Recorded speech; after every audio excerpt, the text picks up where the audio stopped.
There is a creature sitting on the edge of the Giza plateau, gazing east toward the rising sun, that has no name carved upon it.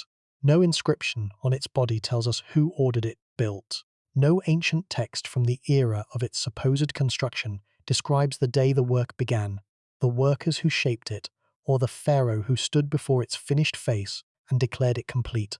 It is the largest monolithic statue on the surface of the earth. It is carved from a single ridge of natural limestone bedrock. It measures approximately 73 meters from the tip of its outstretched paws to the base of its haunches. It stands roughly 20 meters tall at the crown of its head. It weighs, by most geological estimates, somewhere in the vicinity of 200,000 tons. And after more than a century of modern archaeological investigation, after thousands of academic papers and hundreds of expeditions and decades of debate among the finest minds in Egyptology, geology, astronomy, and engineering, no one can say with absolute certainty who carved it or when. That is not a fringe claim. That is not the language of conspiracy theorists or pseudo-historians grasping at shadows. That is the quiet, uncomfortable truth that sits at the center of one of the most studied monuments on Earth. The Great Sphinx of Giza has no builder's inscription. It has no foundation deposit, the ritual objects buried at the commencement of major Egyptian building projects, that conclusively identifies its patron. It has no contemporary 4th dynasty text, no royal decree, no administrative papyrus, no workers' graffito, nothing from the supposed period of its construction, that says in plain language, this monument was built by this king in this year. Everything we think we know about who carved the Sphinx and when rests on indirect evidence, proximity to other structures, stylistic comparisons, geological assumptions, and a single damaged inscription on a granite stela erected more than 1,000 years after the Sphinx is believed to have been carved, an inscription so badly eroded that the crucial syllable it may or may not contain has been debated for over a century. The standard attribution is to the pharaoh Khafre, ruler of the 4th dynasty, who reigned around 2500 before the Common Era. His pyramid stands directly behind the Sphinx. His valley temple sits adjacent to the Sphinx temple. The causeway connecting his pyramid to his valley temple passes close to the Sphinx enclosure. The association seems logical. It seems obvious. And for most of the 20th century, it was accepted without serious challenge. But logic and obviousness are not the same as proof. And when geologists, not Egyptologists, but geologists, began examining the Sphinx and its enclosure in the early 1990s, they saw something that did not match the conventional timeline. They saw patterns of erosion on the walls of the Sphinx enclosure that looked nothing like wind and sand damage. They saw deep, rounded, vertical channels and undulating surfaces that, in their professional judgment, were consistent with one thing and one thing only: prolonged exposure to heavy rainfall. Rainfall that had not fallen on the Giza Plateau in the quantities required for thousands of years before Khafre was born. That observation cracked open a debate that has never been resolved. It raised a question so fundamental, so destabilizing to the established chronology of ancient Egypt, that it has been resisted, dismissed, ridiculed, and ignored by large segments of the academic establishment for more than 3 decades. And yet the question will not go away. Because the rocks do not lie. Rocks do not care about academic reputations or institutional consensus. Rocks record what happened to them, patiently and impartially, in the language of fractures, striations, dissolution patterns, and mineral deposits. And the rocks of the Sphinx enclosure are telling a story that does not fit the story we have been told. Think about what that means. Imagine standing in the Sphinx enclosure, surrounded by limestone walls that rise several meters above your head. The walls are weathered. They are scarred and channeled and smoothed by forces that have acted upon them for an unimaginable span of time. And the pattern of that scarring, the shape of those channels, the texture of those surfaces, tells a different story from the one you were taught. It tells a story of water, of rain, of prolonged, sustained rainfall cascading down those walls, cutting into the soft limestone, dissolving the calcium carbonate matrix, and sculpting the rock into the flowing, sinuous forms that you can still see today. Rainfall that has not fallen on this plateau in the quantities needed for thousands of years before the conventional date of the Sphinx's construction. The walls are whispering a secret that the textbooks do not want to hear. By the end of tonight, you are going to understand what the rocks are saying. You are going to walk through the full history of the Sphinx, from its earliest recorded mention to the latest scientific analyses. You are going to examine the evidence on both sides of the debate, the geological evidence, the archaeological evidence, the astronomical evidence, and the arguments that have been marshalled for and against a radical revision of the Sphinx's age. And you are going to confront a possibility that most textbooks refused to print, that the Sphinx may be thousands of years older than mainstream Egyptology claims, that it may have been carved by a civilization, or at the very least a culture, that predates the pharaohs, and that its true origins have been hidden not by conspiracy, but by the far more mundane forces of academic inertia, disciplinary boundaries, and the simple human reluctance to admit that something we thought we understood may have been wrong all along. Before we get started, if you find these mysteries as fascinating as we do, take a second to like the video or subscribe. It is a simple action, but it helps this channel reach more curious minds like yours. Now, let's begin. To understand the controversy surrounding the Sphinx, we first need to understand what the Sphinx actually is, physically, geologically, and archaeologically. Because the Sphinx is not simply a statue, it is a geological feature that has been modified by human hands, and that distinction matters enormously when we try to determine its age. The Great Sphinx sits on the eastern edge of the Giza Plateau, a broad limestone formation that rises above the Nile floodplain on the western bank of the river, just south of modern Cairo. The plateau is composed of sedimentary limestone laid down during the Eocene epoch, according to current geological models, tens of millions of years ago, when the region was submerged beneath a warm, shallow sea. The limestone is not uniform. It consists of multiple layers, or members, of varying hardness, density, and chemical composition. Some layers are hard and resistant to erosion. Others are soft and porous, easily dissolved by water and crumbled by wind. This alternation of hard and soft layers is crucial to understanding the Sphinx's condition, because different layers weather at different rates, producing the distinctive stepped and undercut profile that we see today. The Sphinx was carved from the bedrock in situ. Unlike the pyramids, which were built from millions of individual blocks quarried and stacked, the Sphinx was sculpted directly from the living rock of the plateau.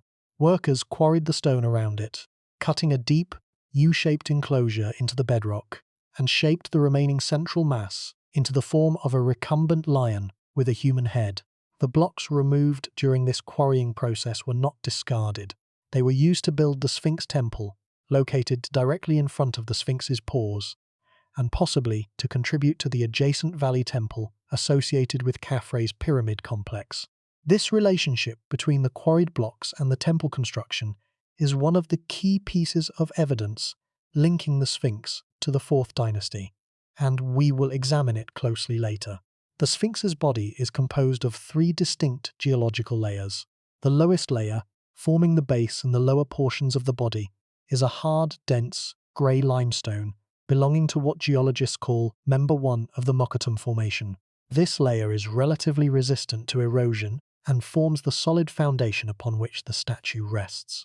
The middle layer, forming the bulk of the body, the flanks, the shoulders, and the haunches, is a softer, more porous limestone belonging to Member 2. This is the layer that has suffered the most severe weathering, and it is the layer at the center of the geological controversy. The upper layer, forming the head, is a harder limestone belonging to a higher stratum that is more resistant to erosion.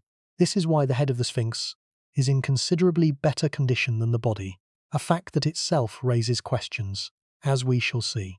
Now let us establish the conventional timeline, because it is important to understand exactly what the mainstream position is before we examine the challenges to it. The standard Egyptological dating places the construction of the Sphinx during the reign of Pharaoh Khafre, who ruled Egypt as part of the 4th dynasty during what is known as the Old Kingdom. Khafre was the son of Khufu, the builder of the Great Pyramid, and he constructed the second of the 3 Great Pyramids at Giza. His reign is conventionally dated to approximately 2558 to 2532 before the Common Era, a span of roughly 26 years. The attribution of the Sphinx to Khafre rests on several pieces of evidence, none of which is individually conclusive, but which together form the basis of the mainstream consensus. First, there is the geographical association. The Sphinx is located within the architectural complex of Khafre's pyramid. His valley temple sits immediately to the south of the Sphinx temple. His causeway, the processional road connecting his valley temple to his mortuary temple at the base of his pyramid, passes alongside the Sphinx enclosure. The spatial relationship between the Sphinx and Khafre's other structures suggests they were conceived as part of a unified architectural program. Second, there is the architectural evidence. The Sphinx temple, built from the large limestone blocks quarried from the Sphinx enclosure, was later faced with granite slabs in a style consistent with 4th dynasty construction techniques. The core blocks of the Sphinx temple match the geological layers of the Sphinx enclosure walls, confirming that they were quarried from the same rock at the same time. The Valley Temple of Khafre, which sits adjacent to the Sphinx temple and shares a similar architectural style, including the use of large, precisely fitted granite blocks, further reinforces the connection. Third, there is the so-called Dream Stela. This is a granite slab erected between the paws of the Sphinx by the New Kingdom pharaoh Thutmose IV, who reigned around 1390 to 1352 before the Common Era, more than 1,000 years after the Sphinx is conventionally believed to have been built. The stela records a story in which the young prince Thutmose fell asleep in the shadow of the Sphinx and dreamed that the Sphinx, speaking as the god Hore-Makhet, meaning Horus of the horizon, promised him the throne of Egypt if he cleared the sand that had buried the statue's body. Thutmose did so and became pharaoh. On the stela, in a line of text that is now badly damaged, there appears a partial syllable that some scholars have read as Kaf, which they interpret as the beginning of the name Khafre. If this reading is correct, it would represent a New Kingdom tradition associating the Sphinx with Khafre. But the reading is disputed. The relevant portion of the inscription is so badly eroded that alternative readings are possible. The British Egyptologist E.A. Wallace Budge, writing in the early 20th century, accepted the reading. Others have questioned it. And even if the syllable does read Kaf, it would only tell us that New Kingdom Egyptians, writing 1,000 years after the fact, believed the Sphinx was connected to Khafre. It would not constitute contemporary 4th dynasty evidence. Fourth, there is the statuary evidence. A diorite statue of Khafre, one of the masterpieces of Old Kingdom art, was found in the Valley Temple adjacent to the Sphinx. This statue, now in the Egyptian Museum in Cairo, depicts Khafre seated on a throne with the falcon god Horus spreading its wings behind his head. The discovery of this statue in the Valley Temple strengthened the association between Khafre and the Sphinx complex, though it does not, strictly speaking, prove that Khafre built the Sphinx itself. These 4 lines of evidence, geographical proximity, architectural style, the Dream Stela, and the Valley Temple statue, form the pillars of the conventional attribution. Together, they make a reasonable case. But individually, each one has weaknesses. The geographical proximity proves association, but not authorship. The architectural evidence links the Sphinx temple to the same quarrying operation that created the Sphinx enclosure, but does not prove that Khafre ordered the quarrying. The Dream Stela is damaged, and even if it does mention Khafre, it is a document from 1,000 years later, and the Valley Temple statue proves that Khafre used the Valley Temple, not that he built the Sphinx. No single piece of evidence is conclusive. The case rests on the cumulative weight of multiple indirect indicators, and cumulative weight, while persuasive, is not proof. There is a 5th consideration that is often overlooked in popular accounts of the Sphinx, but that plays a significant role in the academic debate. This is the question of context within the broader Old Kingdom funerary tradition. The 4th dynasty pharaohs, Sneferu, Khufu Khafre, and Menkaure, were prolific builders. Their reigns represent the apex of pyramid construction in Egypt. Sneferu alone is credited with 3 major pyramids: the Meidum Pyramid, the Bent Pyramid, and the Red Pyramid at Dashur and Meidum. Khufu built the Great Pyramid, the largest and most precisely constructed pyramid in Egypt. Khafre built the 2nd pyramid at Giza, slightly smaller than his father's, but elevated on higher ground so that it appears taller, and Menkaure built the third and smallest of the three Great Pyramids. Each of these pyramids was accompanied by a complex of associated structures, including mortuary temples, valley temples, causeways, satellite pyramids, and boat pits. The Sphinx, in the conventional reading, is simply one more element in Khafre's funerary complex, albeit an unusually large and ambitious one.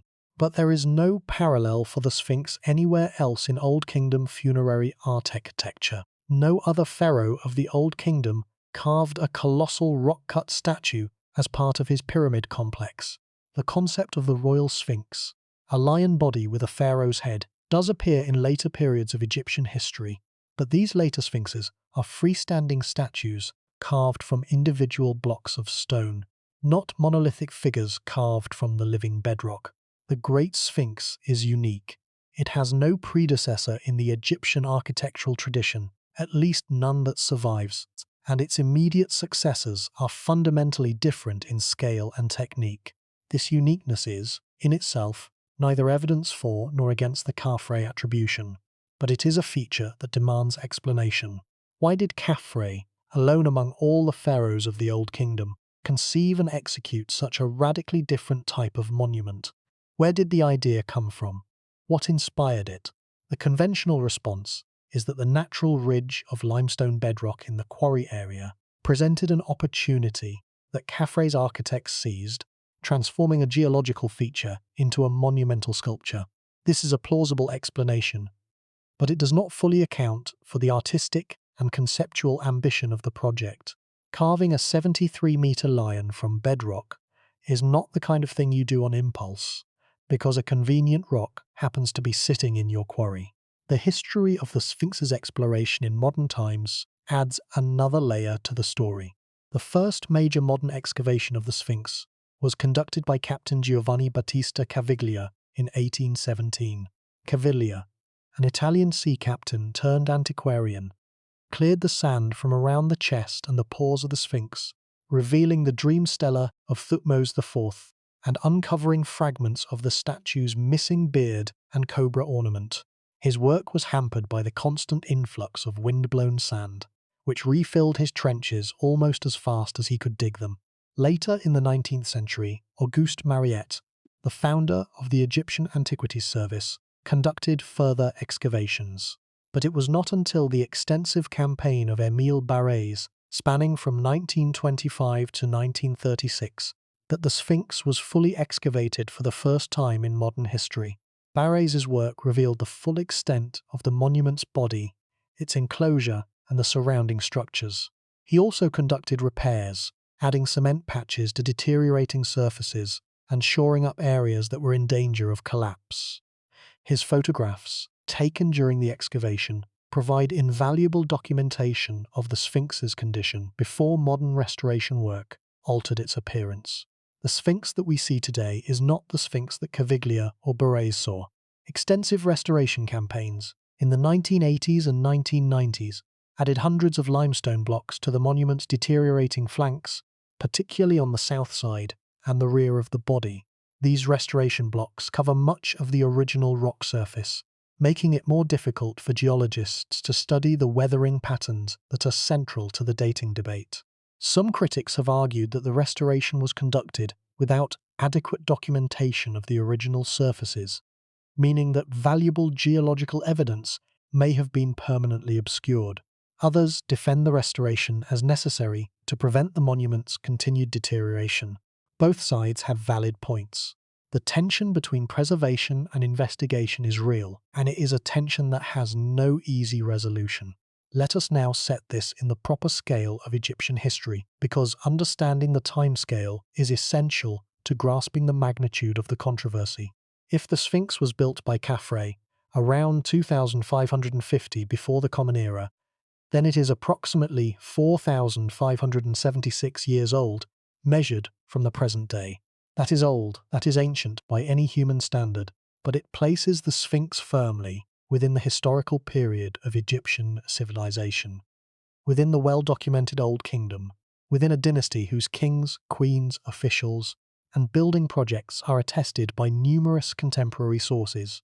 The Great Pyramid of Khufu, Khafre's father, stands a few hundred meters away. The Pyramid of Menkaure, Khafre's successor, stands nearby as well.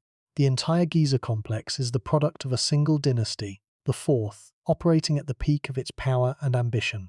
In this reading, the Sphinx is impressive but not mysterious. It is one component of a vast royal necropolis, a guardian figure set before the king's funerary temple, carved from the convenient bedrock that presented itself during the quarrying of building materials. Its origins are explained, its context is clear, its purpose is understood. But if the geological evidence is correct, if the Sphinx enclosure shows signs of water erosion caused by heavy, sustained rainfall, then the timeline shifts dramatically. The last period of sustained heavy rainfall on the Giza Plateau occurred during the late stages of the African humid period, also called the Neolithic subpluvial, a climatic phase that brought significantly wetter conditions to North Africa. This period is generally dated from roughly 9,000 to around 5,000 years before the present, with the most intense rainfall occurring in the earlier millennia and gradually tapering off. By 5,000 years before the present, roughly 3,000 before the Common Era, the climate of the Giza region had become essentially arid, similar to what it is today. By Khafre's time, around 2,500 before the Common Era, Egypt had been dry for centuries. If the water erosion on the Sphinx enclosure was caused by rainfall from the African humid period, then the Sphinx, or at least the initial carving of the Sphinx enclosure, must date to a time when that rainfall was still occurring. The most conservative version of this hypothesis would place the initial carving at around 5,000 before the Common Era, roughly 2,500 years before Khafre. The more expansive versions push the date back to 7,000, 8,000, or even 9,000 before the Common Era, during the peak of the humid period. At the extreme end, we are talking about a monument that could be 7,000 to 11,000 years old. The numbers are striking. Consider what those dates mean. 5,000 before the Common Era is roughly 7,000 years ago. That predates the first dynasty of Egypt by about 2,000 years. It falls within the pre-dynastic Naqada I period, when the inhabitants of the Nile Valley were living in small farming villages and making simple pottery. 7,000 before the Common Era is roughly 9,000 years ago. That predates the First Dynasty by about 4,000 years. It falls within the early Neolithic, when permanent settlement in the Nile Valley was just beginning, and agriculture was in its infancy in this region. 9,000 before the Common Era is roughly 11,000 years ago. That takes us back to the end of the Pleistocene, the closing chapter of the last ice age, a period when the Sahara was a green savanna, when the climate of North Africa was radically different from today, and when the cultures inhabiting the region, so far as we know, were hunter-gatherers and early pastoralists with no known capacity for monumental stone carving. Each of these dates presents its own set of problems and implications, but all of them share a common implication that is deeply unsettling to mainstream Egyptology. If any of them are correct, then the Sphinx was not built by the civilization we know. It was built by someone else, by people we have not identified, by a culture whose other works, if they exist, have not been found or have not been recognized, by a society that possessed the skills, the organization, and the motivation to carve a monument of extraordinary size from the living bedrock of the Giza Plateau, and then vanished from the records so completely that their very existence has been forgotten. That is the central question. That is what we are here to examine.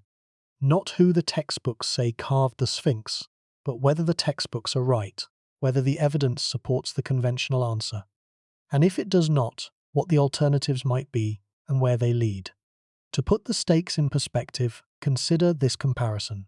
If the Sphinx was built around 2550 before the Common Era, as the mainstream view holds, then the distance between its construction and the present day is roughly 4,576 years. That is a long time. But if the Sphinx was carved around, say, 7,000 before the Common Era, then the distance between its construction and the reign of Khafre is approximately 4,500 years, nearly the same span as the distance between Khafre and us. The Sphinx would have been as ancient to Khafre as Khafre is to us. The pharaohs of the 4th dynasty would have gazed upon a monument already older than anything they knew, a relic from an age so remote that no memory of its builders survived. They would have looked at it the way we look at it today, with wonder, with questions, and with no certain answers. There is a tantalizing piece of evidence that speaks to this possibility, though it must be handled with caution. The so-called inventory stela, a limestone tablet found near the Great Pyramid by Auguste Mariette in the 1850s, contains an inscription that describes the pharaoh Khufu, the builder of the Great Pyramid, as having found the Sphinx already in existence when he arrived at the Giza Plateau. The stela describes Khufu discovering the monument buried in sand and ordering its restoration. If taken at face value, this inscription would decisively prove that the Sphinx predated Khufu, and therefore predated Khafre as well, pushing its construction back to at least the 3rd dynasty or earlier. However, the inventory stela is generally dated by Egyptologists to the 26th dynasty, the site period, roughly 600 before the Common Era, more than 2,000 years after the reign of Khufu. It is widely regarded as a later composition that invoked Khufu's name to lend authority to a local cult, rather than a genuine 4th dynasty document. The language, the writing style, and the theological concepts expressed on the stela are all consistent with a much later date. Most scholars dismiss it as a pious fiction, and yet the tradition it preserves, that the Sphinx was ancient even in the time of the pyramid builders, is worth noting because it aligns with other traditions that place the origins of the Sphinx in a remote and misty past. The question of how such traditions arise is itself fascinating. Did the scribes of the 26th dynasty invent the story of Khufu finding the Sphinx from nothing, or were they drawing on an older oral tradition passed down through generations that preserved a genuine memory of the Sphinx's pre-pyramidal antiquity? We cannot know for certain, but the existence of the tradition, regardless of its historical accuracy, tells us something important about how the ancient Egyptians themselves understood the monument. They did not simply assume that the Sphinx was built by the pharaohs. At least some of them believed, or wanted to believe, that it was something older, something that preceded even the great builders of the Old Kingdom, something that connected the present to a past so distant that only the stones themselves could remember it.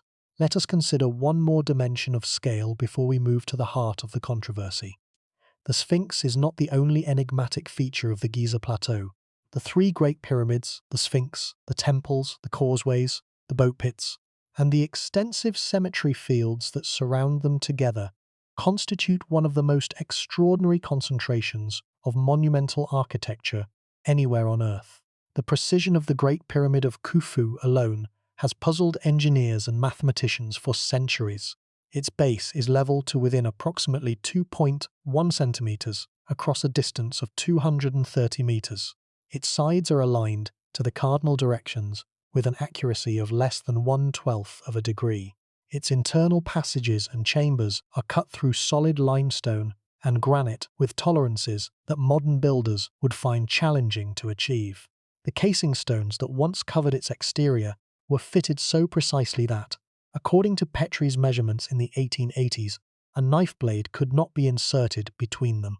The conventional explanation for this precision is that the 4th dynasty Egyptians were simply very skilled builders operating at the peak of a long tradition of architectural development, and this explanation may be correct.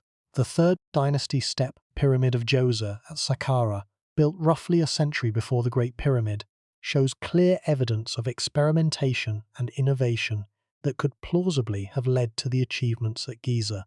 The architectural sequence from Djoser through the transitional pyramids of Sneferu to the perfection of Khufu's monument is a trajectory of learning and refinement that makes intuitive sense. But the Sphinx does not fit as neatly into this sequence. It is not an architectural structure built from blocks. It is a sculpture carved from bedrock. The skills required to carve it are different from the skills required to build a pyramid. And unlike the pyramids, the Sphinx has no clear precursors. There is no sequence of progressively more ambitious, rock-cut sculptures leading up to it. It appears, in its full scale and ambition, without an obvious developmental history. That in itself is not proof that it is older than the conventional date, but it is a feature of the evidence that demands explanation, and the conventional model has not provided one that satisfies everyone. What scientists discovered when they looked more closely was worse than anyone expected. The year was 1990. A man named John Anthony West, an American writer and independent Egyptologist, with a deep interest in the work of the Alsatian philosopher and mathematician René Schwaller de Lubitsch, was pursuing an observation that Schwaller had made decades earlier. In his monumental study of the Temple of Luxor, published in 1957 under the French title Le Temple de l'Homme, Schwaller had noted in passing that the erosion on the body of the Sphinx appeared to be the result of water, not wind and sand. It was a brief observation, almost an aside, buried within a vast and complex work of symbolist philosophy. But West seized upon it. He recognized that if Schwaller was correct, if the Sphinx really did show water erosion, then the implications were enormous, because water erosion of that magnitude would require sustained, heavy rainfall of a kind that had not occurred on the Giza Plateau for thousands of years before the conventional date of the Sphinx's construction. West was not a geologist. He was a writer, a thinker, someone who approached Egypt from outside the conventional academic framework. He knew that his own observations, however compelling he found them, would carry no weight with the academic establishment unless they were supported by someone with formal credentials in the relevant discipline. So he went looking for a geologist, and he found Robert Schoch. Robert Milton Schoch was, at the time, an associate professor of natural sciences at the College of General Studies at Boston University. He held a doctorate in geology and geophysics from Yale University. His academic specialization was in stratigraphy and sedimentary geology, the very disciplines most relevant to evaluating weathering patterns on limestone bedrock. He was, by any standard, exactly the kind of expert whose opinion would carry weight in a scientific debate about rock erosion. West approached Schoch and presented Schwaller's observation. Schoch was initially skeptical. The claim seemed extraordinary, and extraordinary claims demand extraordinary evidence. But he agreed to examine the Sphinx in person. In 1990, Schoch travelled to Egypt for the first time to conduct a preliminary survey of the Sphinx and its enclosure. What he saw changed the trajectory of his career and ignited a controversy that burns to this day. Schoch observed that the walls of the Sphinx enclosure, the U-shaped trench cut into the bedrock around the body of the Sphinx, displayed a distinctive pattern of erosion that was qualitatively different from the erosion seen on other rock-cut structures on the Giza Plateau. The tombs of the Old Kingdom, carved into the limestone cliffs and plateau surface during and after the Fourth Dynasty, showed erosion patterns consistent with wind abrasion and salt crystallization, the dominant weathering forces in an arid desert environment. Their surfaces were angular, rough, and horizontally striated, with the softer layers receding behind the harder layers to produce a stepped, layer cake profile. This is what desert weathering looks like, and it is exactly what one would expect on structures exposed to thousands of years of wind-blown sand. But the Sphinx enclosure walls looked different. Instead of angular, horizontally banded erosion, the lower portions of the enclosure walls displayed deep, vertical, rounded channels and undulating, wave-like surfaces. The profile was smooth and sinuous, with the hard and soft layers eroded to roughly the same depth, producing a flowing, curved surface rather than a stepped one. In geological terminology, this is a pattern consistent with precipitation-induced weathering, the kind of erosion caused by water running down a vertical surface over extended periods of time. It is the same kind of erosion you can see on exposed limestone surfaces in regions with heavy rainfall, such as parts of southern England, the Yucatan Peninsula, or the karst landscapes of southeastern Asia. It is emphatically not the kind of erosion produced by wind and sand in a desert environment. Schoch was struck by this observation, but he was cautious. He knew that claiming water erosion on the Sphinx would be controversial, and he wanted to be rigorous. He returned to Egypt in 1991 with a team that included Thomas de Betke, a geophysicist who conducted seismic refraction surveys of the Sphinx enclosure floor and walls. These surveys, which measure the speed at which sound waves travel through rock, can reveal the depth of subsurface weathering. Weathered rock transmits sound more slowly than intact rock, so the depth of the weathered zone can be estimated by measuring the velocity profile at different locations. The results were revealing. The seismic surveys showed that the subsurface weathering on the western end of the Sphinx enclosure, the rear of the monument, was significantly deeper than the weathering on the southern wall near the front. If the entire enclosure had been carved at the same time, around 2500 before the Common Era, one would expect the weathering depth to be roughly uniform throughout, since all surfaces would have been exposed to the same environmental conditions for the same length of time. But the western end showed deeper weathering, suggesting it had been exposed for a longer period. Schoch interpreted this as evidence that the rear of the enclosure was carved first, and the front was extended at a later date, possibly during the 4th dynasty, when the Sphinx temple was built from blocks quarried from the forward section of the enclosure. If this interpretation is correct, it implies that the original carving of the Sphinx predates the 4th dynasty by a significant margin. In October of 1991, Schoch presented his findings at the annual meeting of the Geological Society of America in San Diego, California.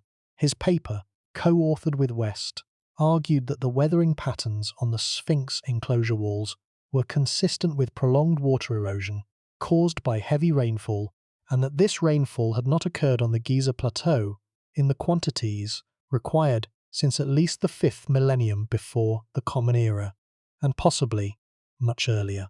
The paper proposed that the Great Sphinx, or at least the initial phase of its construction, dated to a period between 5007 and 1000 before the Common Era, roughly 2500 to 4500 years before the conventional 4th dynasty date. The reaction from the Egyptological establishment was immediate and overwhelmingly negative. The American Egyptologist Mark Lehner, who had spent years mapping and studying the Giza Plateau, and who is widely regarded as the leading authority on the Sphinx, rejected Schoch's conclusions in strong terms. Lehner argued that the weathering on the Sphinx enclosure could be explained by a combination of factors operating within the conventional timeframe, including salt crystallization from groundwater, periodic flooding from the Nile, the action of a shallow water table beneath the plateau, and localized rainfall that may have been more significant in the 3rd millennium before the Common Era than previously assumed. He pointed out that the Sphinx enclosure had been repeatedly buried by sand and repeatedly cleared, creating cycles of exposure and protection that could produce uneven weathering patterns without requiring an earlier construction date. The archaeologist Zahi Hawass, who would later become Egypt's Minister of State for Antiquities, was even more dismissive. He rejected the geological argument as fundamentally misguided, arguing that geologists were not qualified to make pronouncements about the age of archaeological monuments, and that the archaeological evidence firmly placed the Sphinx in the 4th dynasty. But here is the problem. The geological observations did not go away. Rocks do not adjust their erosion profiles to accommodate academic consensus. The vertical, rounded, precipitation-style weathering on the Sphinx enclosure walls remains visible today, just as it was visible when Schoch first examined it. And while the critics have proposed alternative explanations for this weathering, none of their alternatives has been demonstrated with the same level of geological rigor that Schoch applied to his original analysis. Let us examine the alternative explanations one by one, because each one has merits and each one has limitations, and understanding both is essential to forming an informed judgment. The salt crystallization hypothesis proposes that the distinctive erosion patterns on the Sphinx enclosure were caused not by surface water running down the walls, but by salt-laden groundwater being drawn upward through the porous limestone by capillary action.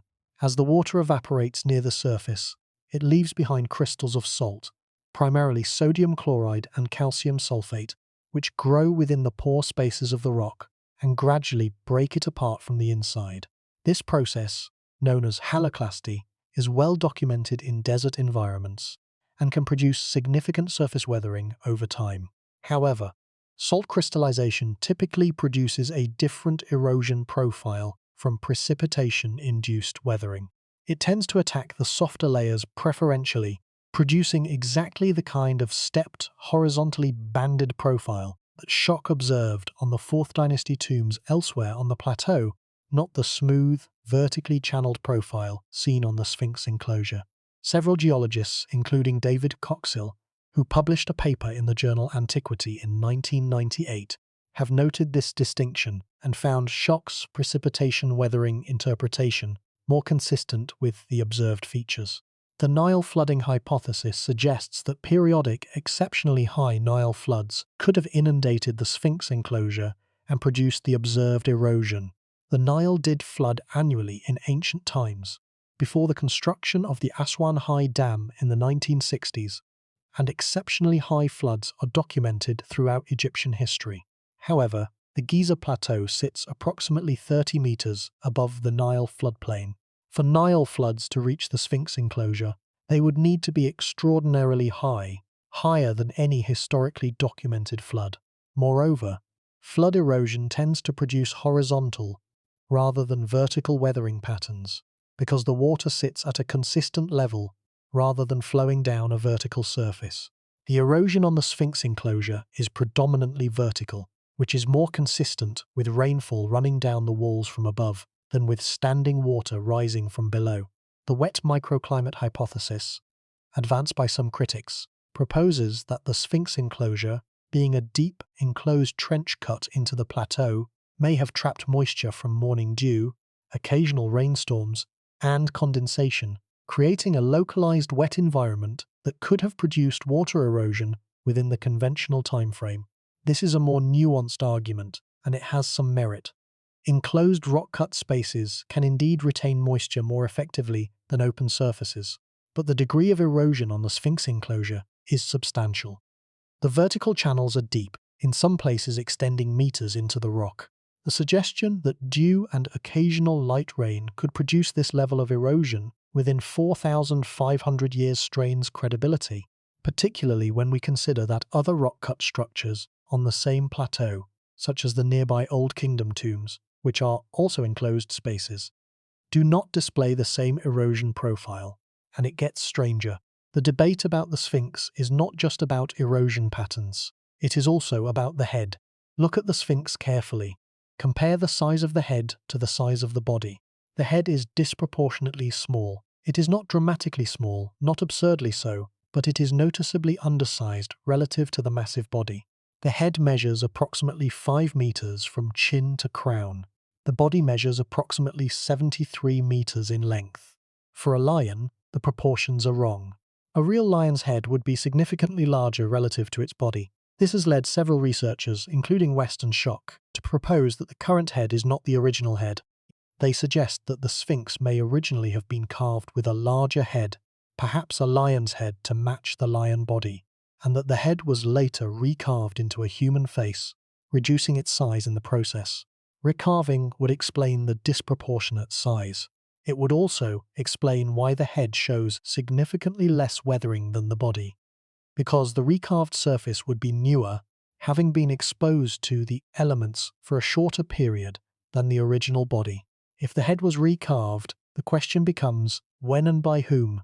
One possibility is that the original Sphinx was carved thousands of years before the 4th dynasty with a lion's head, and that Khafre, or one of his contemporaries, recarved the head into a human face, possibly in the likeness of the reigning pharaoh. This would neatly explain both the water erosion on the body and the relative freshness of the head. It would also explain why the Sphinx has no builder's inscription from the 4th dynasty, because Khafre did not build it. He merely modified it, recarving the head and adding the temples that are associated with his pyramid complex. The original monument was already ancient by his time, a relic of an earlier age whose builders had been forgotten. This is not the only interpretation, of course.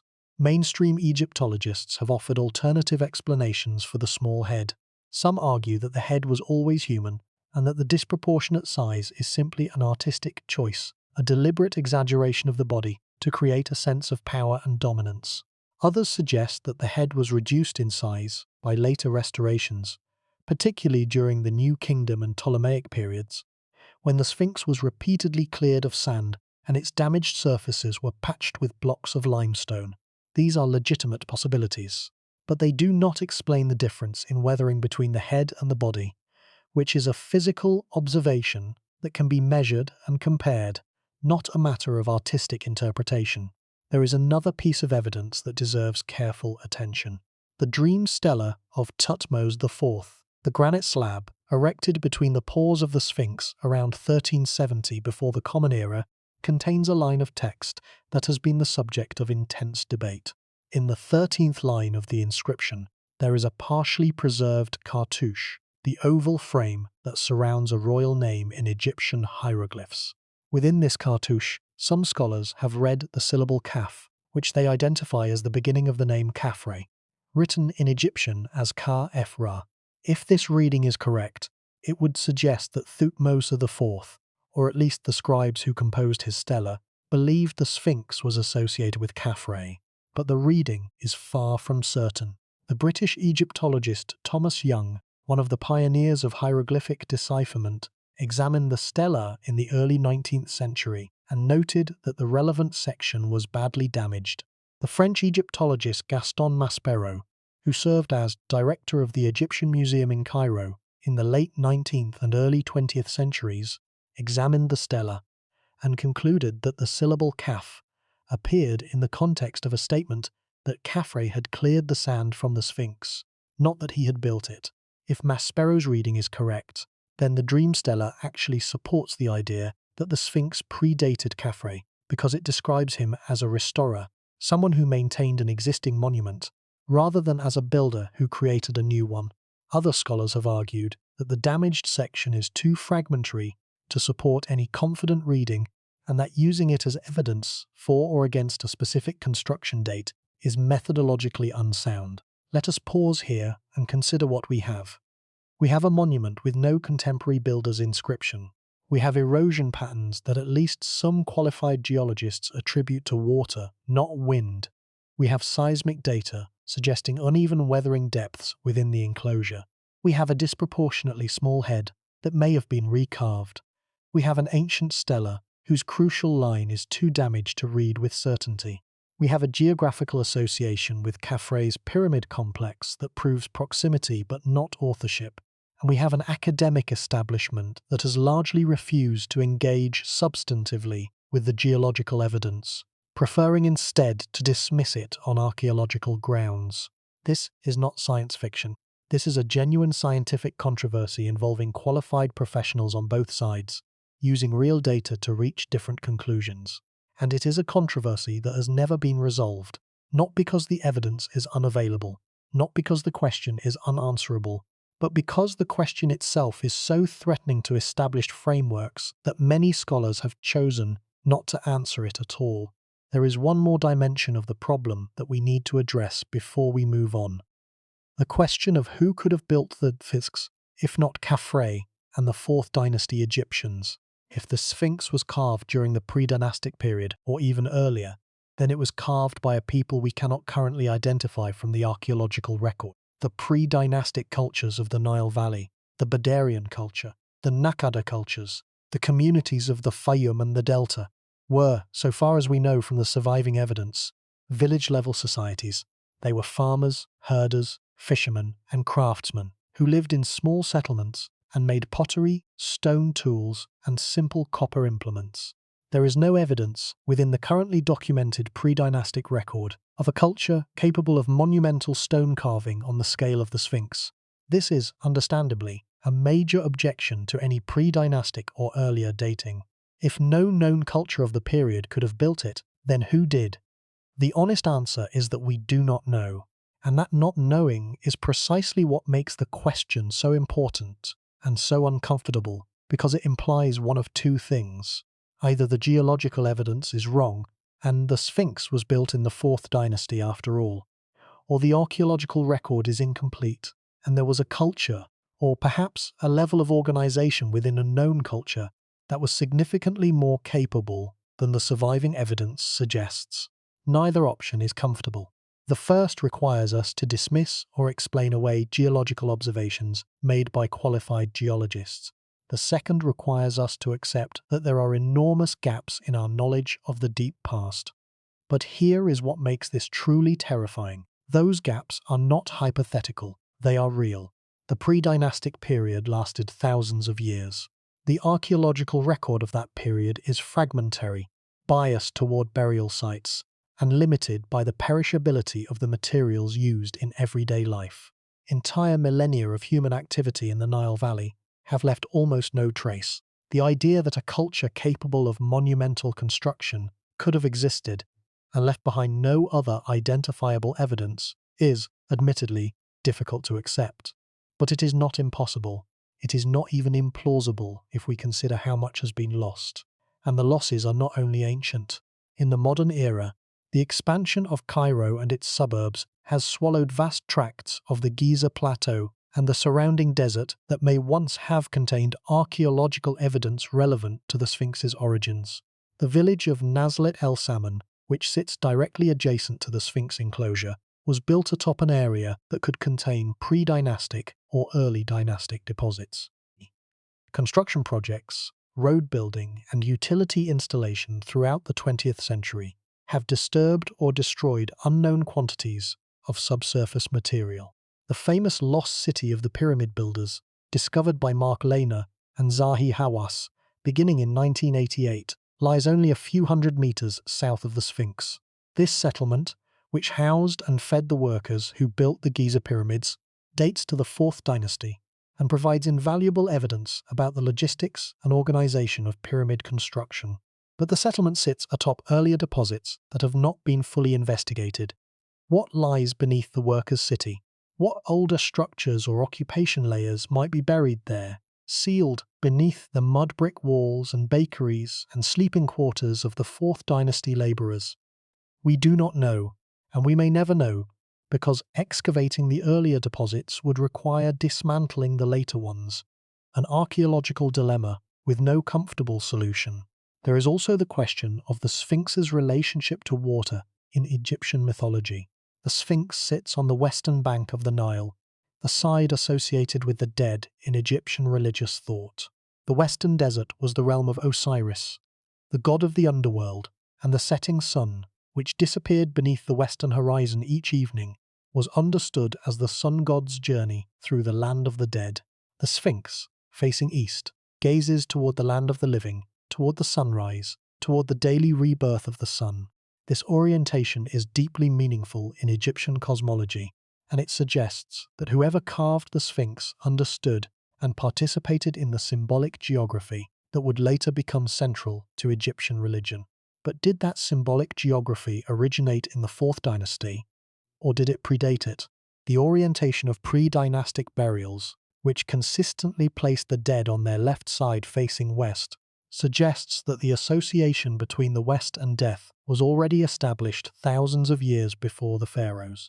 If the Sphinx's eastern orientation reflects the same symbolic system, then the monument could, in principle, belong to any period in which that system was operative, a period that extends far beyond the 4th dynasty.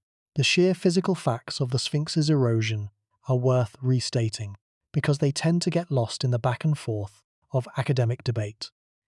The body of the Sphinx shows severe weathering.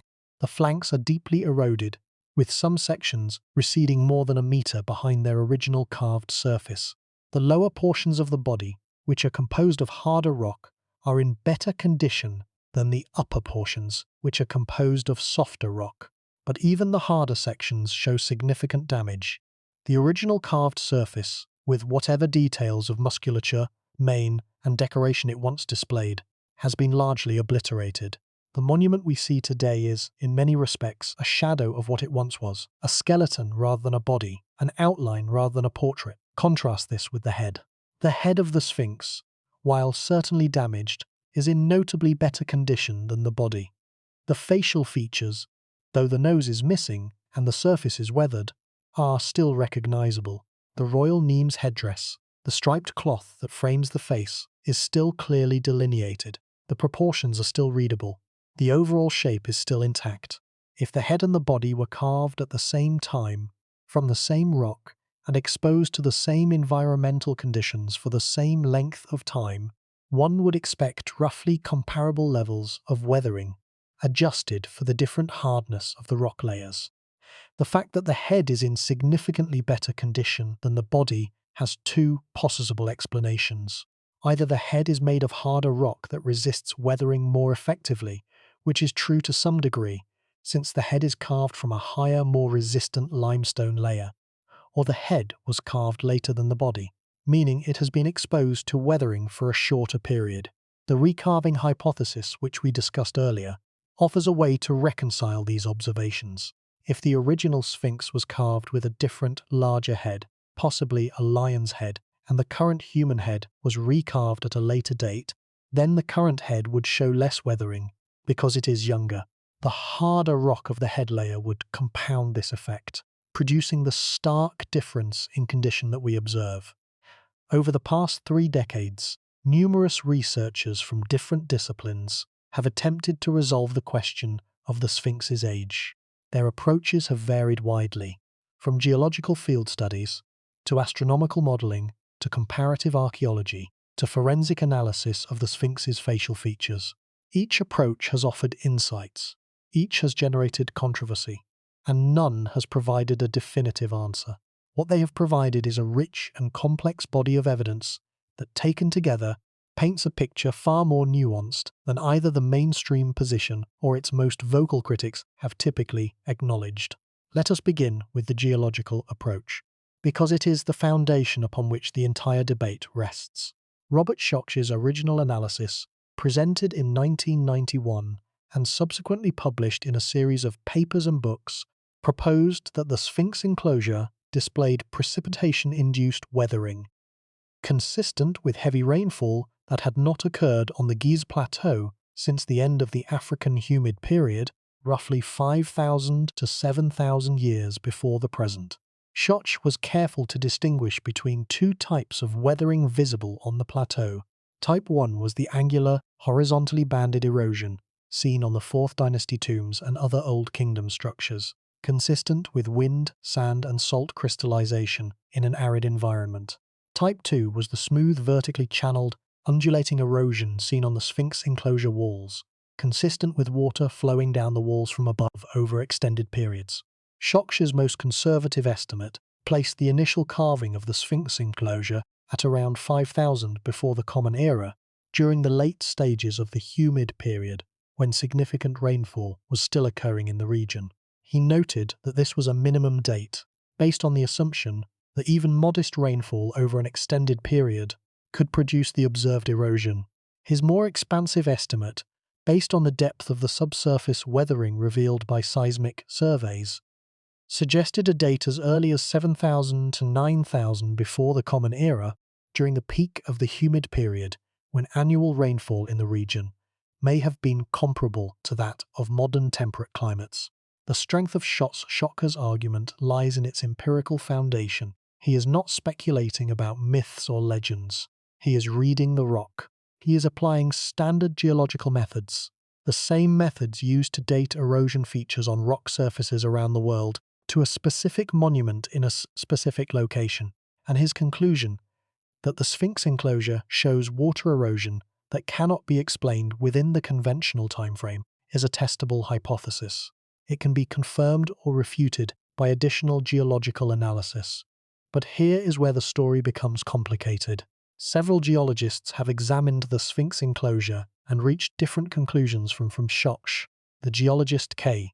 Lal Gowrie of the University of Louisville, along with colleagues, published studies in the 1980s and 90s, arguing that the primary agent of erosion on the Sphinx and its enclosure was chemical weathering caused by moisture moving through the porous limestone. Gowrie proposed a process in which dew, condensation, and occasional rainfall, even in an arid environment, could penetrate the rock surface, dissolve the calcium carbonate matrix, and gradually weaken the stone, producing rounded, flowing erosion profiles over thousands of years. In Gowrie's model, the Sphinx enclosure weathering could be explained without invoking sustained heavy rainfall from a wetter climatic period. The weathering was slow, persistent, and cumulative, operating over the 4,500 years since the conventional construction date. Gowrie's work is serious and credible. He was a respected geologist with extensive experience studying limestone weathering. But his model has been challenged on several grounds. First, it does not easily account for the difference between the erosion profiles on the Sphinx enclosure and those on the nearby Old Kingdom tombs. If slow chemical weathering from dew and condensation were the primary agent, one would expect similar erosion profiles on all exposed limestone surfaces of similar age on the same plateau. But the Old Kingdom tombs show distinctly different erosion, the angular, horizontally banded profile that Schoch characterized as Type 1. Why would the same weathering process produce dramatically different results on surfaces separated by a few hundred meters and exposed for roughly the same length of time? Gowrie's response was that the Sphinx enclosure, being a deep, enclosed trench, creates a distinct microenvironment that traps moisture more effectively than the open cliff faces where the tombs are located. This is a reasonable argument, and it may account for some of the difference. But it does not fully explain the magnitude of the difference. The erosion on the Sphinx enclosure is not just slightly different from the erosion on the tombs. It is qualitatively different. A different pattern, a different profile, a different type. And that qualitative difference is what Schoch and his supporters argue cannot be explained by micro-environmental variations alone. The second major approach to the Sphinx dating question has come from astronomy. This line of investigation was pursued most notably by Robert Bauval, a Belgium-born writer of Egyptian descent, and by Graham Hancock, a British journalist and author. Bauval and Hancock, often working together, proposed what they called the Orion correlation theory, which suggested that the layout of the three Great Pyramids at Giza mirrored the alignment of the three stars in the belt of the constellation Orion. They further proposed that the Sphinx, positioned due east of the pyramids and gazing toward the horizon, was aligned with the constellation Leo, and that its leonine form was intended to represent that constellation. Using the astronomical phenomenon of precession, the slow wobble of the Earth's rotational axis, that causes the positions of the stars relative to the horizon to shift gradually over a cycle of approximately 25,776 years. Bauval and Hancock calculated the date at which the constellation Leo would have risen directly in front of the Sphinx at the spring equinox. That date was approximately 10,500 before the Common Era, a period they suggested marked the original planning or construction of the Giza complex. The astronomical argument is seductive in its elegance. It connects the physical form of the Sphinx, a lion, with the celestial form of Leo, a lion constellation, and pins both to a specific date through the mechanics of precession. But it has been criticized on multiple grounds. First, the identification of the Sphinx with Leo assumes that the ancient Egyptians, or their predecessors, recognized the same constellation boundaries that we use today. But constellations are human inventions. Different cultures have divided the stars into different patterns throughout history. The modern constellation Leo is a product of the Greco-Roman astronomical tradition, and there is no clear evidence that the people who carved the Sphinx, whether in the 4th dynasty or earlier, saw the same pattern of stars and called it a lion. Some Egyptian star charts from the New Kingdom period do include lion figures in the zodiac, but these charts date from a much later period and may reflect the influence of Mesopotamian or Greek astronomy rather than an unbroken tradition stretching back to the time of the Sphinx's construction. Second, the Orion correlation itself has been challenged. The astronomer Ed Krupp and others have argued that the correlation between the pyramids and the belt of Orion only works if the map is inverted, turned upside down, which is not how the ancient Egyptians typically represented the relationship between earthly and celestial features. Bauval has responded to this criticism by arguing that the correlation should be viewed from the perspective of someone looking south toward Orion, which naturally inverts the pattern. The debate remains unresolved, with partisans on both sides claiming that the evidence supports their interpretation. Third, even if the astronomical correlations are real, they do not necessarily prove that the Sphinx was built at the date in question. They might reflect a later culture's awareness of precession and their deliberate attempt to encode astronomical knowledge in the orientation and design of the monument. The monument could have been built at any time by people who understood where the stars had been or would be at a specific date. Astronomy proves alignment, not construction date. The third major approach has been comparative archaeology, examining the Sphinx in the context of other ancient monuments to see whether parallels exist that might support an earlier date. One of the most frequently cited comparisons is with Göbekli Tepe, the remarkable archaeological site in southeastern Turkey that was excavated beginning in 1995 by the German archaeologist Klaus Schmidt. Göbekli Tepe consists of multiple circular enclosures built from large T-shaped limestone pillars, some weighing up to 20 tons, carved with elaborate reliefs of animals including lions, foxes, boars, snakes and birds. The site has been dated through radiocarbon analysis of organic materials found in the fill between the pillars to approximately 9,600 before the Common Era, making it, according to current evidence, one of the oldest known monumental structures in the world. The existence of Göbekli Tepe has profoundly altered our understanding of what early societies were capable of. Before its discovery, the prevailing assumption was that monumental architecture required a settled, agricultural society with sufficient surplus production to support specialized labor. Göbekli Tepe appears to have been built by hunter-gatherers or very early pastoralists, people who had not yet adopted full-scale agriculture.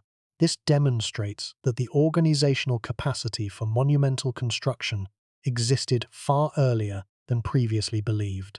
And if hunter-gatherers in southeastern Turkey could quarry, transport, erect, and carve 20-ton limestone pillars more than 11,000 years ago, is it unreasonable to suggest that contemporary or slightly later populations in the Nile Valley could have carved a large figure from existing bedrock? The comparison is suggestive but not conclusive. Göbekli Tepe and the Sphinx are separated by more than 1,000 kilometers, and by quite different environmental and cultural contexts. The T-shaped pillars at Göbekli Tepe, while impressive, are fundamentally different in form and scale from the Great Sphinx. They are freestanding columns, not rock-cut sculptures. They are relatively standardized in shape, not unique monolithic figures, and they are carved in relief, with shallow figures incised into the flat surfaces of the pillars, rather than sculpted fully in the round. The skills required to carve a relief figure on a flat stone surface are related to, but distinct from, the skills required to sculpt a three-dimensional figure of 73 meters in length from living bedrock. Nevertheless, Göbekli Tepe serves as a powerful corrective to the assumption that early societies were incapable of monumental construction. It proves that our picture of the deep past is incomplete. It proves that the capacity for organized, large-scale construction projects existed far earlier than anyone suspected before its discovery, and it raises the uncomfortable possibility that other such sites may exist, still undiscovered or unrecognized, in other parts of the ancient world, including the Nile Valley. There is another dimension to the comparative approach that warrants exploration.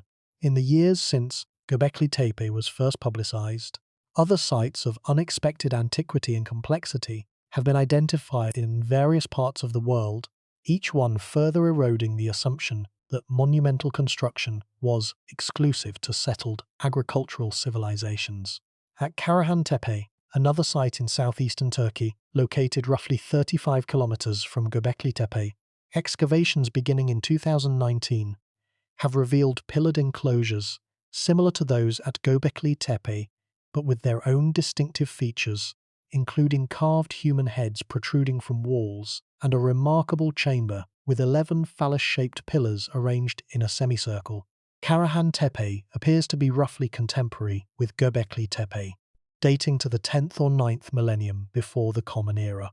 Its existence suggests that monumental construction in the pre-pottery Neolithic of southeastern Turkey was not an isolated phenomenon, but part of a broader cultural tradition spanning a significant geographical area.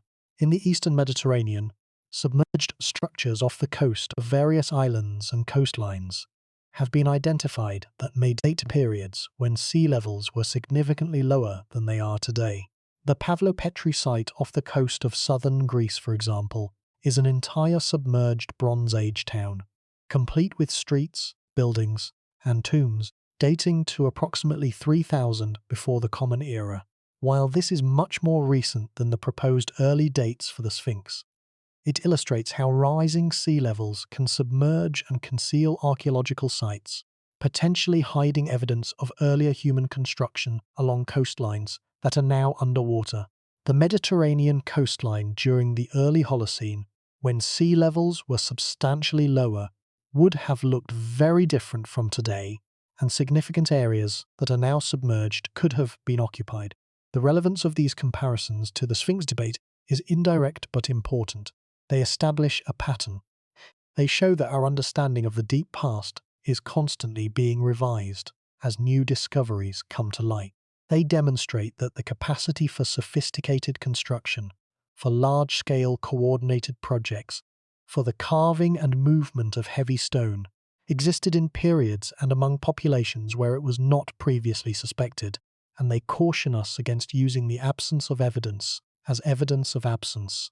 The fact that we have not yet found other monumental constructions from the pre-dynastic or earlier Nile Valley does not mean they did not exist. It may simply mean we have not looked in the right places, or that we have looked and failed to recognize what we found, or that the evidence has been destroyed by millennia of flooding, sedimentation, and human activity. The fourth approach to the Sphinx question has focused on the head itself, and specifically on the question of whose face it represents. The conventional identification is Khafre, based on the association with his pyramid complex. But this identification has been challenged on several grounds.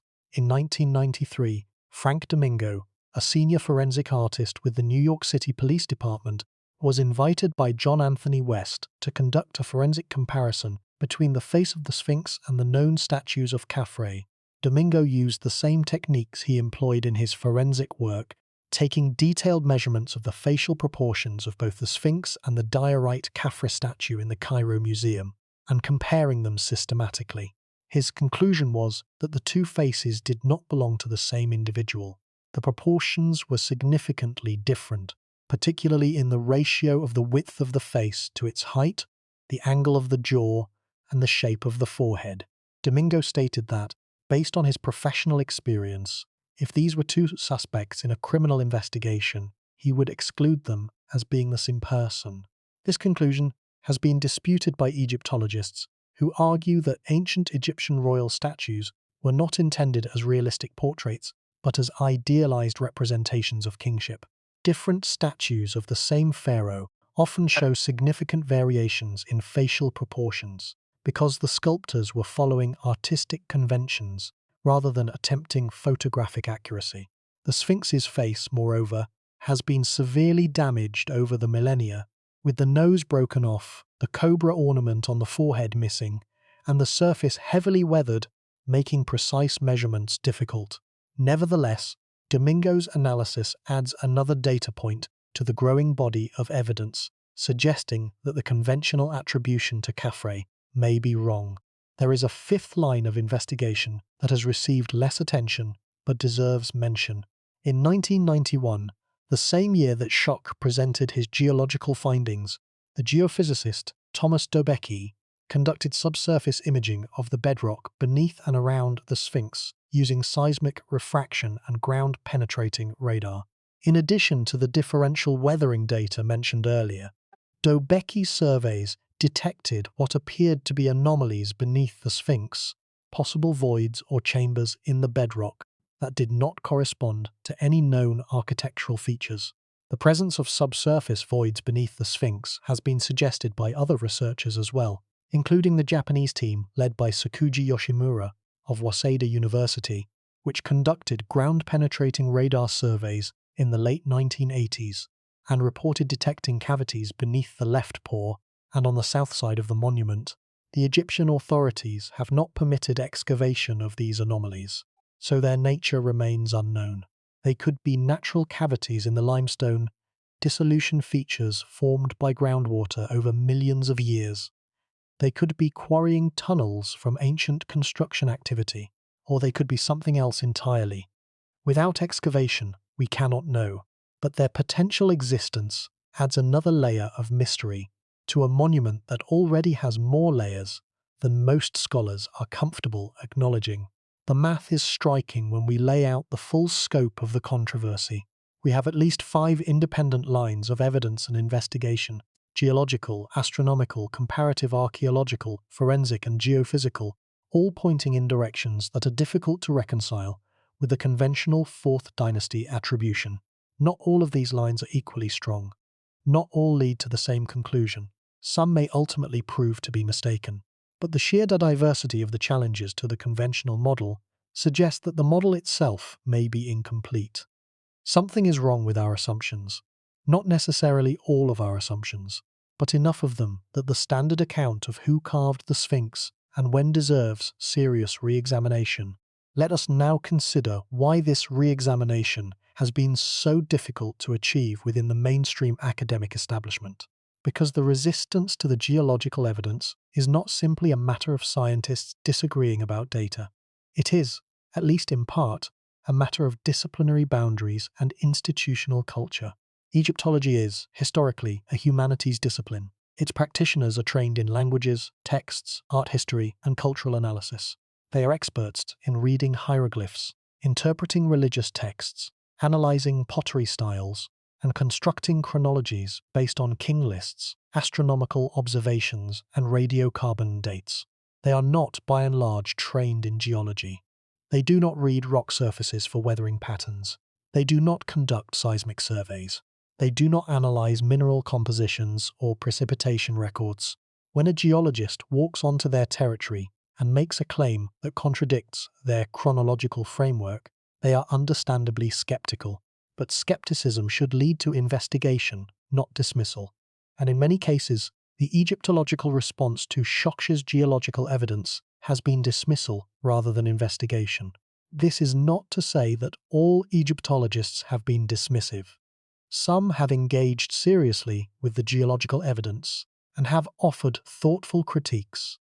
Colin Reeder, a British geologist and engineer who conducted his own independent study of the Sphinx enclosure in the late 1990s and early 2000s, reached conclusions that partially supported Shoksh, while differing on the specifics. Reeder agreed that the Sphinx enclosure showed evidence of water erosion that was inconsistent with the conventional 4th dynasty date, but he proposed a less radical revision, suggesting that the Sphinx was carved during the early dynastic period or the late pre-dynastic, perhaps around 3000 before the Common Era, rather than the much earlier dates proposed by Shoksh. Reeder argued that the rainfall during the early dynastic period, while significantly less than during the peak of the humid period, could have been sufficient to produce the observed erosion, particularly in a newly carved fresh rock surface that would be more susceptible to weathering than an already eroded one. Reeder's work is important because it demonstrates that the geological evidence cannot simply be dismissed. A qualified geologist, working independently and with no connection to West, Shoksh, or the alternative history community, examined the same rock surfaces and reached a similar conclusion that the Sphinx shows water erosion that predates the 4th dynasty. His proposed date is less radical than Shoksh's, but it still pushes the Sphinx back by at least 500 years before the conventional date, placing it in a period when, according to the standard archaeological model, there was no culture in the Nile Valley capable of monumental stone carving. There is also the work of the Ukrainian geologist Alexander Manichev and the geochemist Vyacheslav Parkhomenko, who published a paper in 2008 examining the Sphinx from the perspective of coastal erosion. They argued that the erosion patterns on the Sphinx's body, particularly the horizontal undulations and the wave-cut notches visible on the lower portions of the monument, were consistent with erosion by water from below, not from above. Their hypothesis was that the lower portions of the Sphinx had been submerged in water for an extended period, producing erosion patterns similar to those seen on coastal cliffs and lakeside rock formations. If correct, this would imply that the Sphinx was carved at a time when the water table on the Giza Plateau was substantially higher than it is today, or when the area was partially flooded, conditions that would push the date of construction back even further than Schoch's estimates. This hypothesis is highly speculative and has not been widely accepted, but it illustrates the range of geological interpretations that the Sphinx's weathering patterns have inspired. The rock tells a story, but reading that story requires expertise, experience, and interpretive skill. Different geologists applying the same basic principles to the same physical evidence have reached quite different conclusions about the timing and nature of the erosion. This disagreement does not mean that geology has nothing useful to say about the Sphinx. It means that the geological evidence, while significant, is not self-interpreting. It requires contextual information, climatic data, knowledge of local hydrology and groundwater behavior, understanding of the specific properties of Giza limestone to be properly assessed, and that contextual information is itself incomplete, subject to its own uncertainties and debates. Let us return to a point that was raised earlier but deserves deeper examination: the question of the Sphinx temple and its relationship to the Sphinx enclosure. The Sphinx temple, located directly in front of the pores of the Sphinx, was built from large blocks of limestone that were quarried from the Sphinx enclosure. This is not speculation. The geological layers in the temple blocks match the geological layers in the enclosure walls, and the blocks can be traced, layer by layer, from their original positions in the enclosure to their current positions in the temple. This means that the temple was built from the same rock that was removed to create the Sphinx, and therefore the temple and the Sphinx are contemporaneous. They were created as part of the same construction program, or were they? Reader's analysis suggests a more complex scenario. He noted that the Sphinx enclosure appears to have been carved in at least two phases. The western end, the rear of the Sphinx, shows deeper weathering than the eastern end, the front. This is consistent with the rear being carved first and the front being extended at a later date. Reader proposed that the original Sphinx was smaller than the current one, carved at an earlier date, and that the enclosure was later extended to the east, with the quarried blocks being used to build the Sphinx temple during the 4th dynasty. In this model, the Sphinx temple does indeed date to Khafre's time, but the Sphinx itself, or at least its core, is significantly older. This phased construction hypothesis is appealing because it preserves the connection between the Sphinx temple and Khafre while allowing for an earlier origin of the Sphinx itself. It explains the differential weathering within the enclosure. It explains the disproportionate head, which would have been recarved from a larger original during the 4th dynasty renovation. And it explains the lack of a 4th dynasty builder's inscription. Because Khafre did not build the Sphinx, he modified and restored a pre-existing monument. But the hypothesis also has weaknesses. If the Sphinx was originally smaller, where was its original eastern boundary? How much of the current Sphinx is original, and how much is 4th dynasty extension? These questions are difficult to answer without invasive excavation of the Sphinx's body, which the Egyptian authorities have not permitted. And without clear answers, the phased construction hypothesis remains a plausible scenario rather than a proven fact. The debates multiply. Each proposed answer opens new questions. Each line of evidence points in a slightly different direction, and the monument itself sits silently on the plateau, offering no verbal testimony, bearing no inscription, holding its counsel as it has for millennia. There is a 6th line of investigation that is sometimes overlooked but worth examining. Some scholars have proposed that the Sphinx was not built by Khafre at all, but by his father, Khufu, the builder of the Great Pyramid. This hypothesis, advanced most notably by the Egyptologist Rainer Stadelmann, former director of the German Archaeological Institute in Cairo, is based on several observations. First, the orientation of the Sphinx does not precisely align with Khafre's pyramid or causeway. The Sphinx faces due east, while Khafre's causeway runs at a slight angle to the east. If the Sphinx were designed as part of Khafre's funerary complex, one might expect a more precise alignment. Second, Stadelmann argued that the facial features of the Sphinx more closely resemble the known representations of Khufu than those of Khafre, though this claim is difficult to evaluate given the damaged condition of the Sphinx's face and the limited number of surviving Khufu statues. Third, there is a small statue of Khufu, the only confirmed likeness of him, carved in ivory, that was found at Abydos.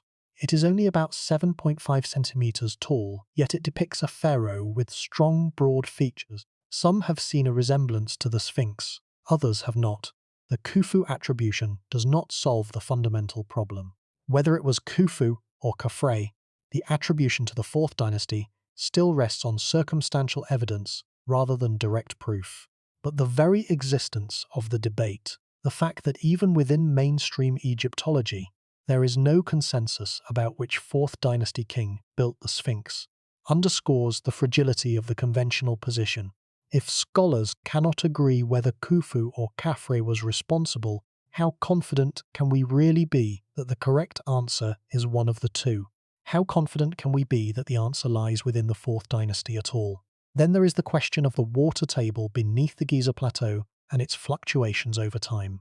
Recent geological and hydrological studies have shown that the water table beneath the plateau has risen and fallen significantly over the millennia, influenced by changes in Nile flood levels, irrigation practices, and the construction of the Aswan High Dam in the 20th century. During periods of high water table, the lower portions of the Sphinx enclosure would have been partially or fully submerged, potentially accelerating chemical weathering and salt damage to the limestone. Some researchers have argued that these fluctuations could account for the severe weathering on the lower body of the Sphinx without invoking earlier construction dates, but others note that water table fluctuations would produce primarily horizontal weathering bands at consistent levels, not the vertical channels and flowing erosion profiles that Schoch identified as characteristic of precipitation-induced weathering. The two types of water damage, rising groundwater from below and rainfall running down from above, leave different signatures in the rock, and it is the rainfall signature, the vertical channels, the rounded profiles, the dissolution patterns that run from top to bottom rather than bottom to top, that is at the heart of Schochi's argument.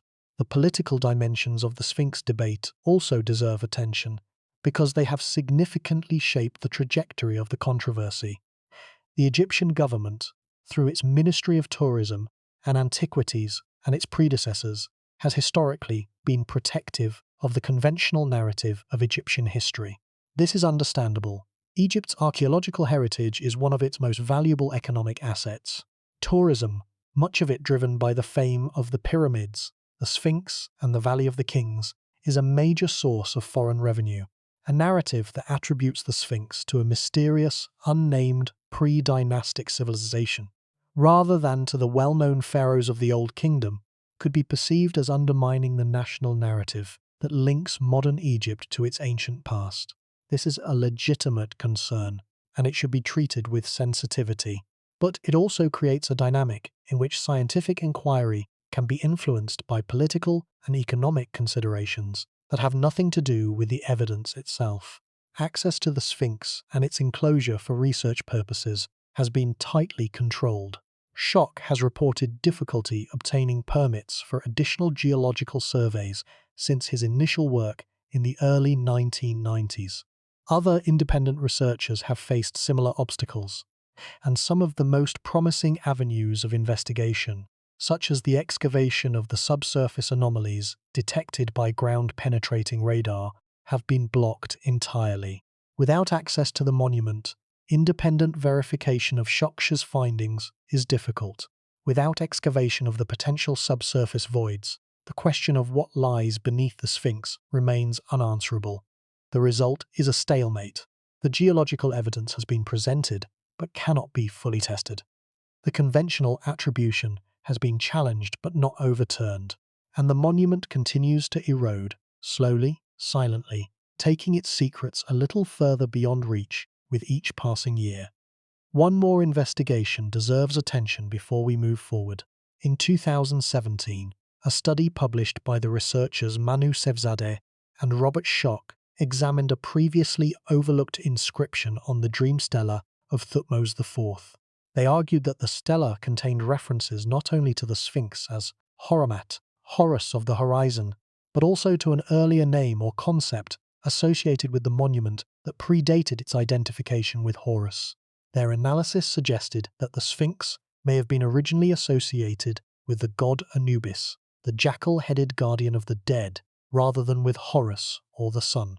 If the Sphinx was originally conceived as a representation of Anubis or of a jackal rather than a lion, this would significantly alter our understanding of its iconographic program and potentially its date. Jackals and wild dogs were among the most ancient symbols in Egyptian religion, associated with the desert margins and the realm of the dead long before the dynastic period. A jackal-headed sphinx would fit more naturally into the symbolic vocabulary of pre-dynastic Egypt than a lion, which became a royal symbol primarily during the dynastic period. This interpretation is highly speculative and has not gained wide acceptance, but it illustrates the depth and complexity of the Sphinx mystery. Every time we think we have a handle on what the monument is, who built it, and what it represents, another layer of ambiguity reveals itself. The Sphinx resists easy answers. It always has. And this is where the answer becomes deeply unsettling, because the more carefully we examine the evidence, the more we are forced to confront the possibility that we may never know with certainty who carved the Sphinx and when. The evidence we have is sufficient to raise serious doubts about the conventional attribution, but it is not sufficient to establish a definitive alternative. We are left in a space of uncertainty, a space where multiple plausible hypotheses compete with one another, and none can claim a decisive victory. That uncertainty is not a failure of scholarship. It is a reflection of the genuine complexity of the problem and the genuine limitations of the evidence. We have now walked through the geological evidence, the astronomical theories, the comparative archaeology, the forensic analysis, and the geophysical surveys. We have examined the conventional attribution to Khafre and the challenges that have been raised against it. We have considered the alternative proposals and their strengths and weaknesses, and what we are left with is something more profound than a simple question about the age of a statue. We are left with a question about the nature of knowledge itself, about how we know what we think we know about the past, and about what happens when the evidence does not cooperate with our expectations. The deeper truth of the Sphinx controversy is not really about the Sphinx. It is about the fragility of certainty.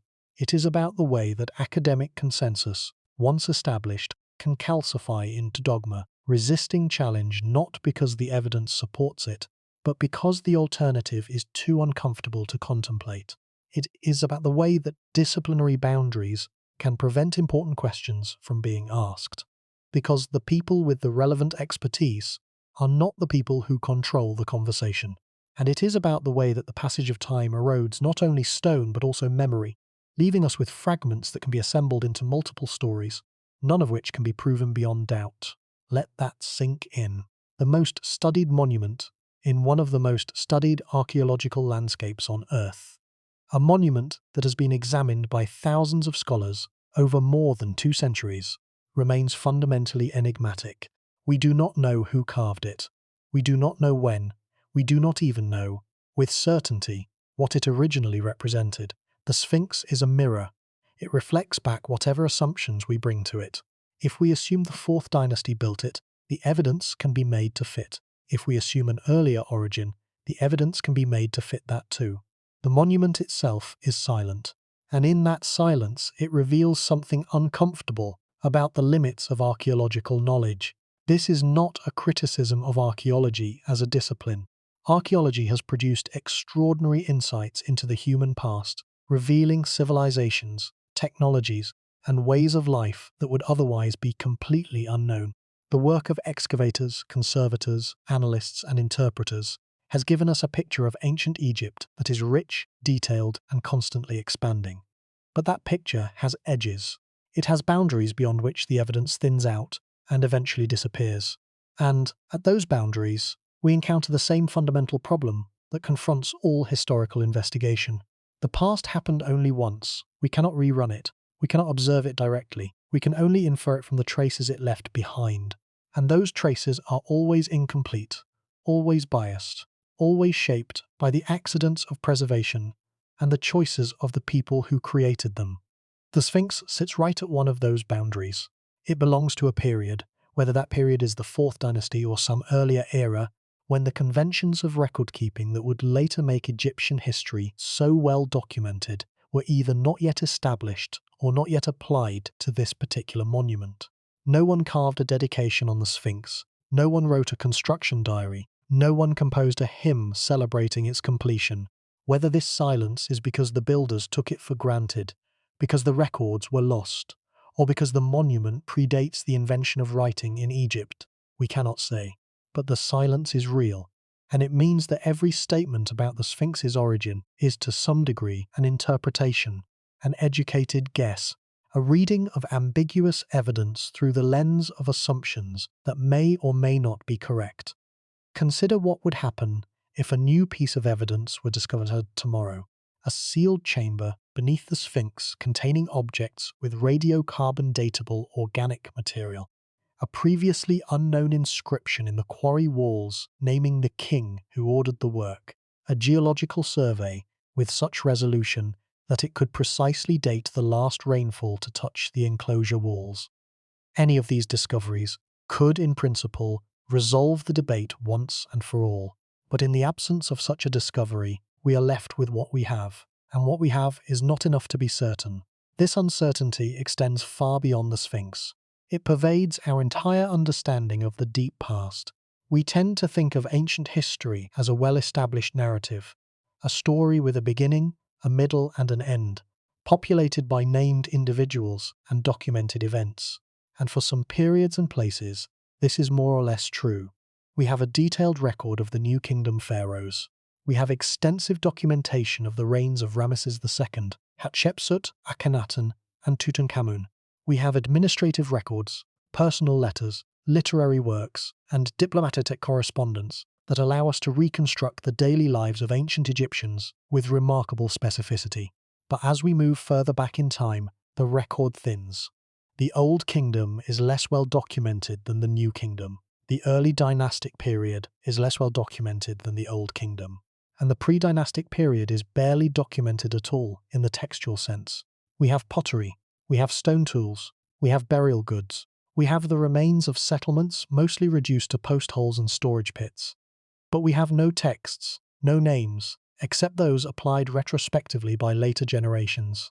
No dates except those estimated through radiocarbon analysis and relative chronology. No personal voices, no individual stories, no accounts of events as they were experienced by the people who lived through them. Everything we know about the pre-dynastic period has been inferred from material remains. And material remains are a limited and biased source of information. They are limited because only durable materials survive. Organic materials, wood, reed, leather, textiles, food, everything that made up the daily reality of pre-dynastic life has largely decomposed. What survives is what was made of stone, pottery, bone, and occasionally metal. This means that our picture of pre-dynastic culture is skewed toward the durable and the ceremonial, the objects that were placed in graves, and the tools that were made of imperishable materials.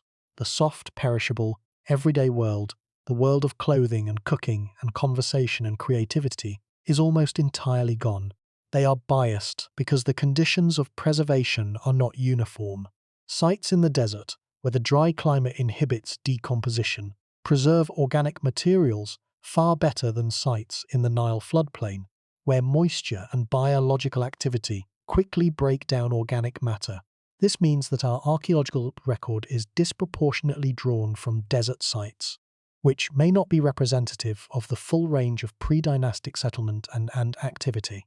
The major population centres of pre-dynastic Egypt were almost certainly located along the Nile itself, in the fertile floodplain where agriculture was most productive.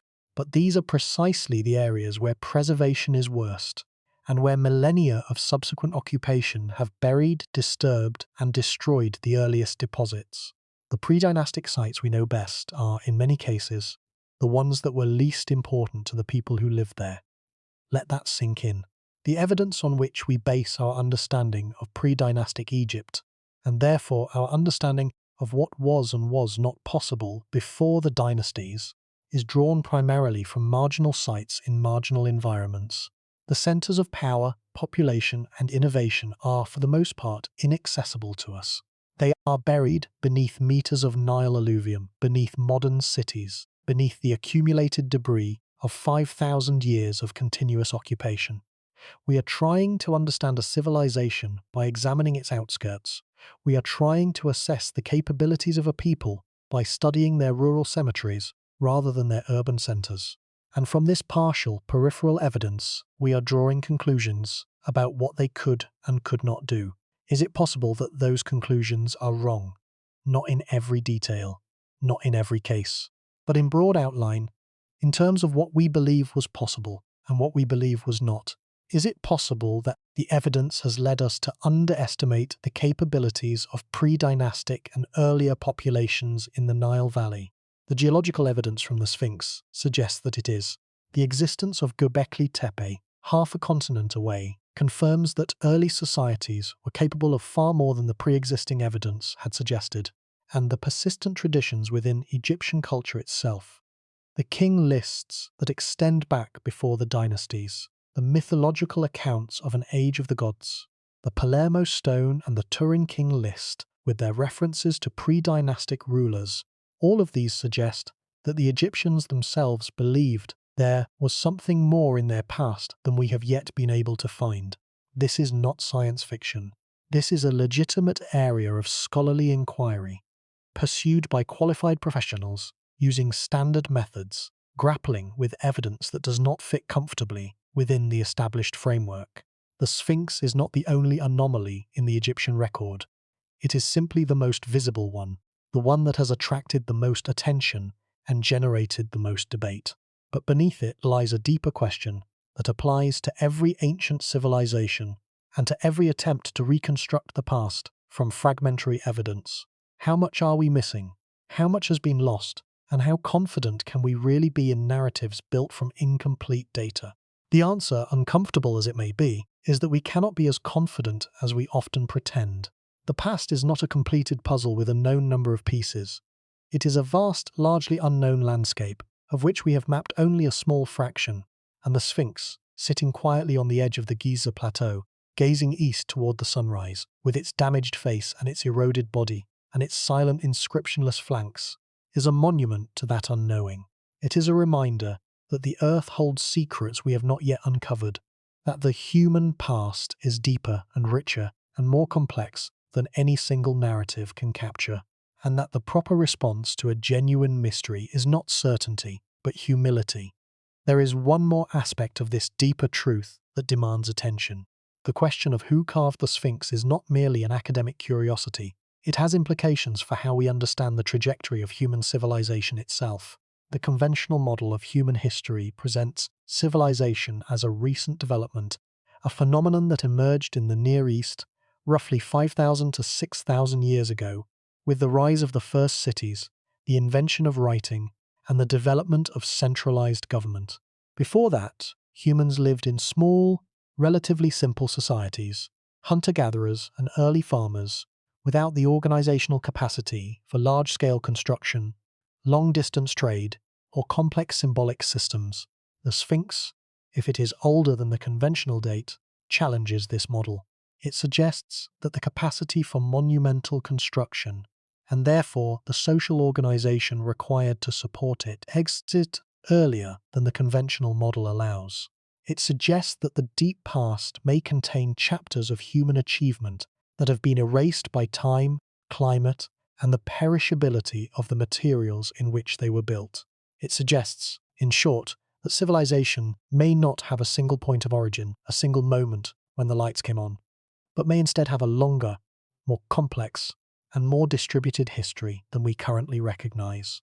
This possibility is not proven, it is not established beyond doubt, but it is consistent with a growing body of evidence from sites around the world. Göbekli Tepe in Turkey, the submerged stone structures off the coast of Japan at Yonaguni, the megalithic sites of the Mediterranean, the unexplained precision of ancient construction at sites like Puma Punku in Bolivia, that suggests the deep past was more complex than the standard narrative allows. The Sphinx may be one piece of a much larger puzzle, a puzzle whose full picture we cannot yet see, but whose individual pieces keep turning up in unexpected places. There is a concept in philosophy called the black swan problem, named after the observation that Europeans, who had only ever seen white swans, assumed for centuries that all swans were white. The assumption held until explorers reached Australia and discovered black swans. The lesson of the black swan is that the absence of observation is not the same as proof of non-existence. We cannot claim that something does not exist simply because we have not yet found it. Applied to archaeology, the lesson is stark. The civilizations we know about are the ones that left durable traces in places we have looked. The civilizations we do not know about may have existed in places we have not looked, or may have left traces in materials that did not survive, or may have been so thoroughly erased by time, climate, and geological processes that no recoverable evidence remains. Consider the sheer improbability of archaeological preservation. For an artifact from the deep past to survive to the present day, it must be made of a durable material, it must be deposited in conditions favorable to preservation, it must avoid destruction by natural processes such as erosion, flooding, earthquakes, and volcanic eruptions, and it must avoid destruction by human processes such as quarrying, construction, agriculture, and urban development. Each of these conditions reduces the probability of survival. And the further back in time we go, the lower the probability becomes because the artifact has had to survive for a longer period against a greater number of potential destructive events. The archaeological record is not a representative sample of the past. It is a biased, fragmentary, and probabilistically distorted subset of what once existed. And the deeper we look, the more distorted that subset becomes. This does not mean that we should accept any theory simply because it is possible that the evidence has been lost. Extraordinary claims still require evidence, and the burden of proof rests on those who make the claim. But it does mean that we should be cautious about dismissing possibilities on the grounds that we have not found supporting evidence. The absence of evidence, in a context where evidence is unlikely to survive, is not strong evidence of absence. And the Sphinx controversy sits squarely in this epistemological grey zone. We do not have enough evidence to prove that the Sphinx is older than the 4th dynasty. But we also do not have enough evidence to prove that it is not. And the geological data, the one line of evidence that speaks directly to the physical history of the monument rather than to its cultural context, points toward an earlier date. And perhaps the most unsettling aspect of this deeper truth is this: we may be losing more of the evidence every year. The Sphinx itself is deteriorating. Despite extensive restoration work, including the addition of limestone blocks to replace eroded sections and the installation of drainage systems to reduce groundwater damage, the monument continues to weather. The soft limestone of its body is attacked by salt, by moisture, by pollution from the nearby city of Cairo, and by the vibrations of heavy traffic and construction. Each year, a little more of the original surface is lost. A little more of the geological evidence that could help resolve the dating controversy is eroded away. A little more of the story is silenced, and the same is true of pre-dynastic sites across Egypt. Urban expansion, agricultural development, dam construction, and the simple passage of time continue to destroy the very evidence we need to understand the origins of Egyptian civilization. Sites that were intact a century ago have been bulldozed, built upon, or flooded by the rising water table that followed the construction of the Aswan High Dam in the 1960s. Every year, the window into the pre-dynastic past narrows a little further, and the questions that might have been answered a generation from now may become permanently unanswerable. The clock is ticking, not on the Sphinx. The Sphinx has all the time in the world. The clock is ticking on us, on our ability to find the answers before the evidence disappears forever. What does it mean for us, the living, that we cannot determine who carved a statue from the bedrock of a limestone plateau thousands of years ago? Why should it matter? The Sphinx is not going to tell us how to feed the hungry, cure the sick, or solve the pressing crises of the modern world. It is a monument, a very old, very large, very weathered monument. And the question of its age, whether it is 4,500 years old, or 7,000 or 10,000, changes nothing about the practical realities of daily life. So why does it haunt us? It haunts us because the Sphinx is a symbol of something larger than itself. It is a symbol of the human desire to be remembered. Every civilization that has ever existed has at some point tried to leave a mark, a monument, a text, a cairn of stones, a painting on a cave wall, something that says, we were here, we existed, we mattered. And the Sphinx, whatever its origins, is one of the most ambitious and enduring of all such marks. It has survived millennia of neglect, burial, defacement, and natural erosion. It has outlived the civilization that carved it, the civilization that restored it, the civilization that worshipped it, and the civilization that forgot it. It is still here, still gazing east, still waiting for the sunrise, still holding the secrets that it has held since the day the last chisel stroke was made. And yet, despite its survival, despite its sheer physical persistence, the one thing it cannot tell us is who made it. The one question that its builders surely thought would never need to be asked, because they knew the answer, they lived the answer, they were the answer, is the one question we cannot resolve. The irony is bitter. The most enduring monument on earth has outlived the memory of its own creation. The mark that was meant to last has lasted, but the name behind it has been erased. This is the central paradox of the human relationship with time. We build to endure. We construct monuments and inscribe texts and bury objects in sealed chambers and carve our names into stone, all in the hope that something of us will survive the passage of the ages. And sometimes it does. The pyramids still stand. The hieroglyphs can still be read. The names of pharaohs are still spoken 4,000 years after the mouths that first spoke them turned to dust. But endurance is not the same as comprehension.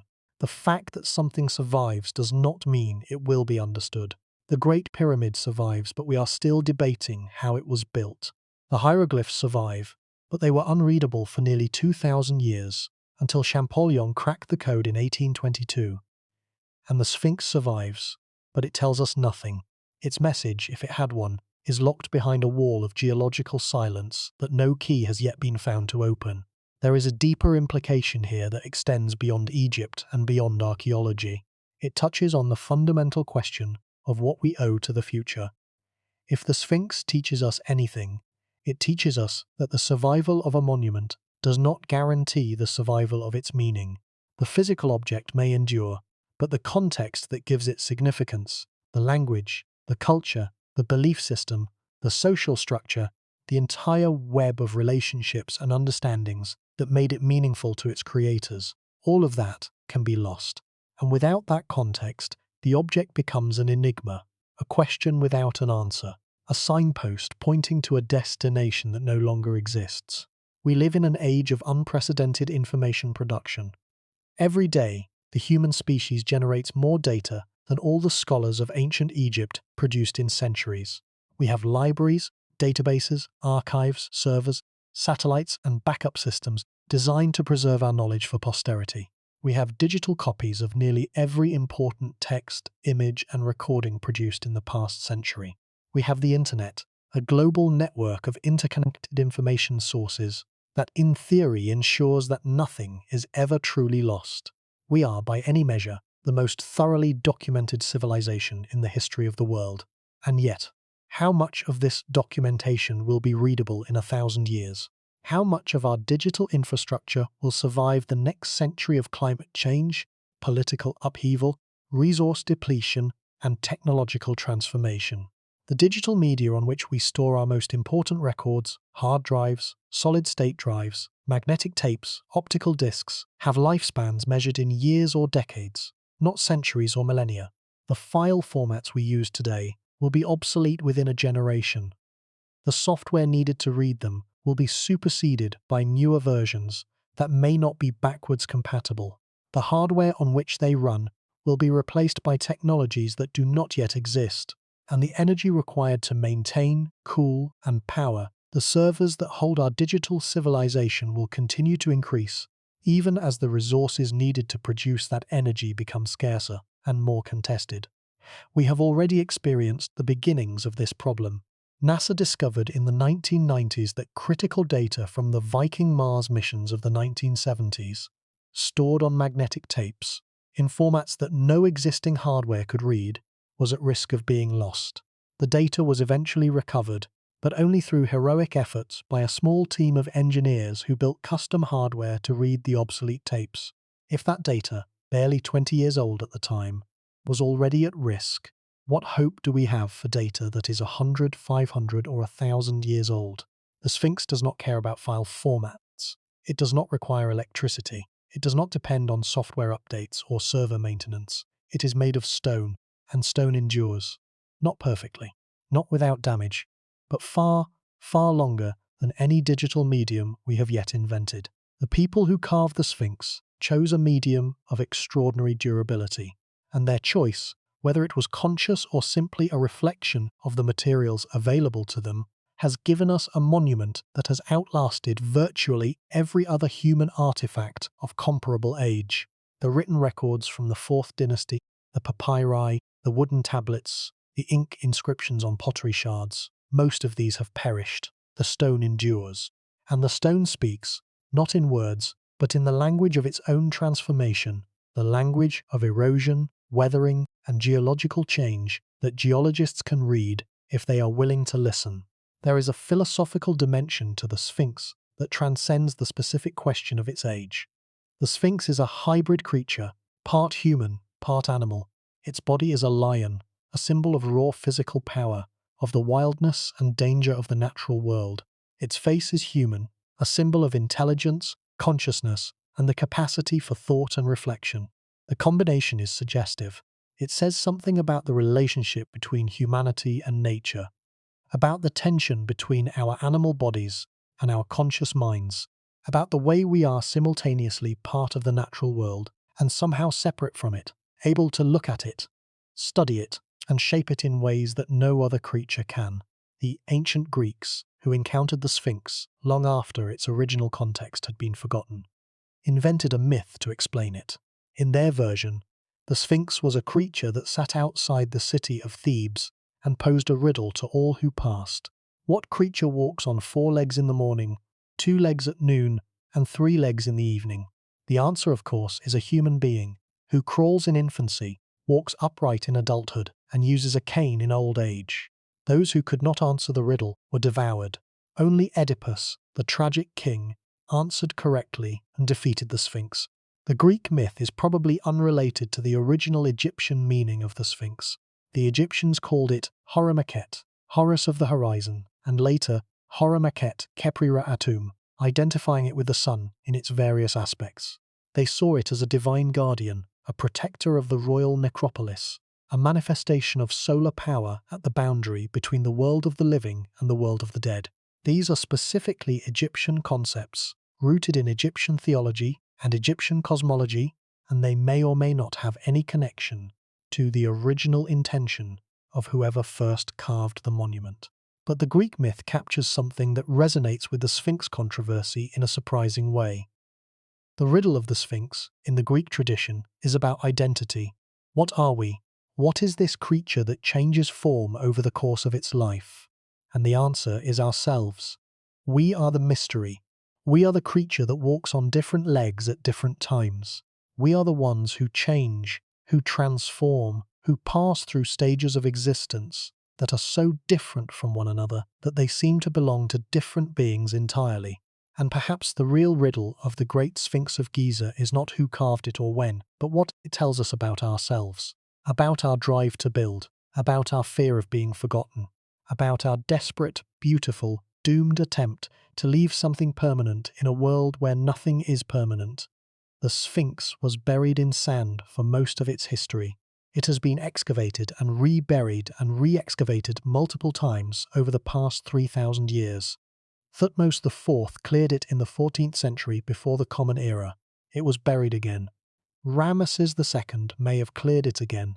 It was buried again. Augustus may have ordered it cleared during the Roman period. It was buried again. In the 19th century, Giovanni Battista Caviglia and later Auguste Mariette partially excavated it. It was not fully cleared until the work of Émile Barrès between 1925 and 1936. When the entire body was finally exposed after centuries, perhaps millennia, of being buried up to its shoulders in sand. Each burial and re-exposure has left its mark on the monument. The sand that covered it protected the lower portions of the body from wind erosion, which is why the lower sections are better preserved than the upper sections in some areas. But the sand also trapped moisture against the stone, promoting chemical weathering and salt crystallization. Each re-exposure subjected the freshly uncovered surfaces to new cycles of erosion, and each restoration, from the Pharaonic period to the modern era, has added layers of repair blocks, mortar and cement that now cover much of the original surface, making it increasingly difficult to study the original rock. We are, in a very real sense, running out of time to answer the question. The original surface of the Sphinx, the surface that bears the erosion patterns that are at the heart of the geological debate, is being covered, damaged, and destroyed by the very forces we are trying to study. The restoration efforts, while well-intentioned, have in some cases made the geological evidence harder to access rather than easier. Modern cement and mortar, while protecting the underlying stone from further erosion, also cover the erosion patterns that geologists need to see. It is a painful irony. The efforts to save the Sphinx may be destroying the evidence we need to understand it. The great British archaeologist Howard Carter, who discovered the tomb of Tutankhamun in 1922, once said that the archaeologist's task was to make the past live again. But the past does not want to live again. The past wants to sleep. It wants to rest undisturbed beneath the sand, in the silence it has earned through millennia of patience. And when we wake it, when we dig it up and dust it off, and put it in a museum case or write about it in a journal article, we do not bring it back to life. We create a representation of it, an interpretation, a story that we tell ourselves about who they were and what they did and what it meant. The past itself remains stubbornly, irreducibly past, gone, finished, over, accessible only through the traces it left behind, which are always, always, always insufficient. The Sphinx knows this. If a stone can be said to know anything, the Sphinx knows that the past is past. It has watched civilizations rise and fall. It has seen the river change its course. It has felt the desert advance and retreat across the plateau. It has endured the chisel, the sandstorm, the flood, the earthquake, the tourist, and the restorer. And through it all, it has kept its silence, not because it has nothing to say, but because what it has to say cannot be expressed in words, only in stone, only in the patient, wordless testimony of a shape that was carved from the living rock, by hands we cannot name, in an age we cannot identify, for reasons we can only guess at. And perhaps that is enough. Perhaps the silence is the message. Perhaps the Sphinx is telling us, as clearly as stone can speak, that some mysteries are not meant to be solved.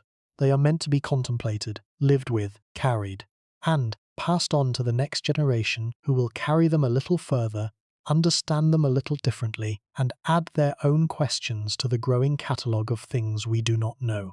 There is a moment just before dawn on the Giza Plateau when the sky turns from black to deep indigo and the first faint light begins to outline the eastern horizon. The air is cool. The traffic has not yet begun. The vendors have not yet set up their stalls. The tourists have not yet arrived. And in that brief, still interval between night and day, the Sphinx is alone with the dawn, as it has been alone with the dawn for thousands upon thousands of mornings, stretching back to an age that we can barely imagine and can never recover. It faces east. It has always faced east. Whatever else has changed, whatever has been lost or broken or buried or forgotten, this orientation remains. The Sphinx looks toward the sunrise. It has watched the sun rise over the Nile Valley more times than any human mind can comprehend. It watched the sunrise when the pharaohs still ruled. It watched the sunrise when the Greeks came, and the Romans and the Arabs, and the French and the British. It watched the sunrise when Napoleon's soldiers stood between its paws and gazed up at its face with wonder and incomprehension. It watched the sunrise this morning, and it will watch the sunrise tomorrow, and the day after that, and the day after that, for as long as the stone endures and the earth continues to turn. We came to this story with a question: who really carved the Sphinx, and when? We have examined the evidence with care and with honesty. We have presented the conventional view and the challenges to it. We have walked through the geological data, the archaeological context, the astronomical theories, the forensic analyses, and the geophysical surveys.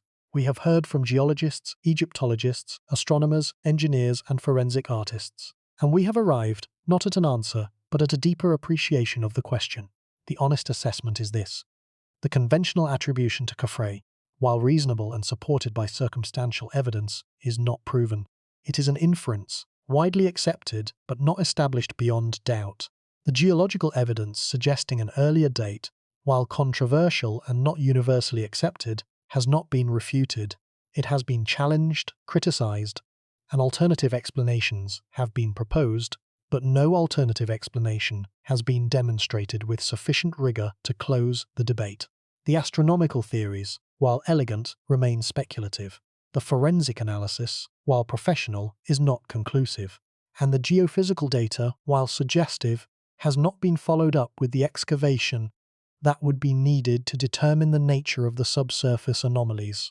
We are left with uncertainty, and uncertainty, while uncomfortable, is not a failure. It is a reflection of the genuine state of our knowledge. It is an honest acknowledgement that the evidence we have is not sufficient to resolve the question, and that further evidence, if it can be obtained, may change our understanding in ways we cannot predict. But let us not lose sight of what we have learned along the way. We have learned that the Sphinx is a far more complex and enigmatic monument than most people realize. We have learned that the question of its age is not settled, despite what textbooks may imply. We have learned that different scientific disciplines, geology, archaeology, astronomy, bring different tools and different perspectives to the problem, and that their conclusions do not always agree. We have learned that academic consensus, while valuable, is not the same as truth, and that important questions can be suppressed or ignored when they threaten established frameworks. And we have learned that the deep past, the era before writing, before recorded history, before the conventions of documentation that we take for granted, is far more mysterious and far less understood than we are generally taught to believe. The Sphinx is a monument to all of these lessons. It is a monument to the limits of knowledge, the fragility of memory, and the stubborn, magnificent persistence of stone in a world where everything else is swept away. It is a monument to the people who carved it, whoever they were, whenever they lived, whatever their names and their language and their beliefs. They took a ridge of limestone on the edge of a desert plateau and transformed it into something that has outlasted empires, survived neglect and vandalism and the slow grinding of sand and wind and time, and continues to command the attention and the wonder of every generation that encounters it. They could not have known this. They could not have known that their creation would endure for millennia while their names were forgotten. They could not have known that scholars from nations that did not yet exist would travel thousands of kilometers to measure the erosion on its flanks and argue about the meaning of its weathering patterns. They could not have known that their work would become one of the most debated artifacts in the history of human civilization. They simply carved. They shaped the stone with whatever tools they had, driven by whatever impulse moved them, serving whatever purpose their culture assigned to such an undertaking. And when they were finished, they walked away. They went back to their lives, whatever those lives were. They ate, they slept, they grew old, they died, and the stone remained. That is the story. Not the story of who carved the Sphinx. We do not know that story. The story that the Sphinx tells is simpler and more universal. It is the story of human effort in the face of impermanence. The story of creation in the shadow of oblivion. The story of a species that knows it will be forgotten and builds anyway, carves anyway, shapes the rock and raises the stone and paints the wall and writes the poem and tells the story, not because it will last forever, but because it exists now. Because the act of making is itself a defiance of the silence that surrounds us. Because to carve a shape from stone, any stone, is to say, I was here, I saw the world, I responded to it, I left a mark. The Sphinx is the greatest such mark that has survived from the deep past. And its silence, its refusal to name its maker, its stubborn withholding of the one piece of information that we most desperately want, is perhaps the most eloquent thing about it, because it forces us to confront the truth that all marks eventually become anonymous, all names eventually become unreadable, all memories eventually fade. The pharaohs carved their names in stone 100 times over on temple walls and tomb chambers and obelisks and statues, and even so, some of their names have been lost, some of their monuments have been demolished, some of their achievements have been credited to others. If the pharaohs, with all their resources and all their determination, could not guarantee the survival of their names, what chance do any of us have? And yet we try. We always try. We write our names on bathroom walls, and carve our initials into park benches, and post our thoughts on social media, and hope that something, anything, will survive us, will outlast us, will prove that we were here. This is not vanity. This is something deeper, something more primal.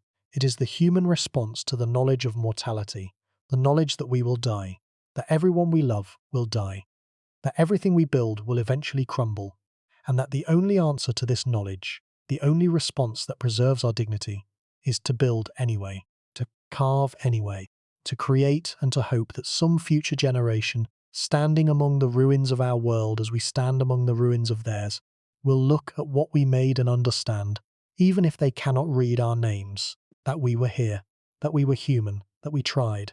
The sun is rising over the Giza plateau. The light catches the face of the Sphinx, and for a moment, in the warm gold of the early morning, the damaged features seem almost to smile. It is an illusion, of course. Stone does not smile. But the illusion is powerful, and it has moved people for centuries. There is something in that face, eroded and broken as it is, that suggests not just power, not just divinity, not just the authority of kingship or the majesty of the lion, but something gentler, something knowing, something that has seen everything and judged nothing, something that has watched the entire pageant of human history unfold before it and found in all of it the glory and the cruelty and the ambition and the folly and the love and the loss, something worth looking at, something worth facing, something worth greeting with the dawn. We do not know who carved the Sphinx, we may never know, but we know that someone did. Someone stood on this plateau, looked at this ridge of limestone, and saw within it a shape that was waiting to be freed. Someone had the vision, the skill, the determination, and the labor force to turn that vision into reality. Someone created something that has endured longer than almost any other human creation. And though their name is lost, their achievement is not. It is here, it is real, it is stone and silence and the slow passage of time, and it will remain here long after we too have gone, long after our names have faded, long after our questions have been replaced by newer questions, asked by people we will never meet. The Sphinx watches the sunrise. It has always watched the sunrise. And somewhere in the silence between the stars and the sand, between the questions and the answers, between the known and the unknown, it holds a truth that no amount of analysis can fully capture, no amount of debate can fully resolve, and no amount of time can fully erase. We were here, we carved the stone, and the stone remembers.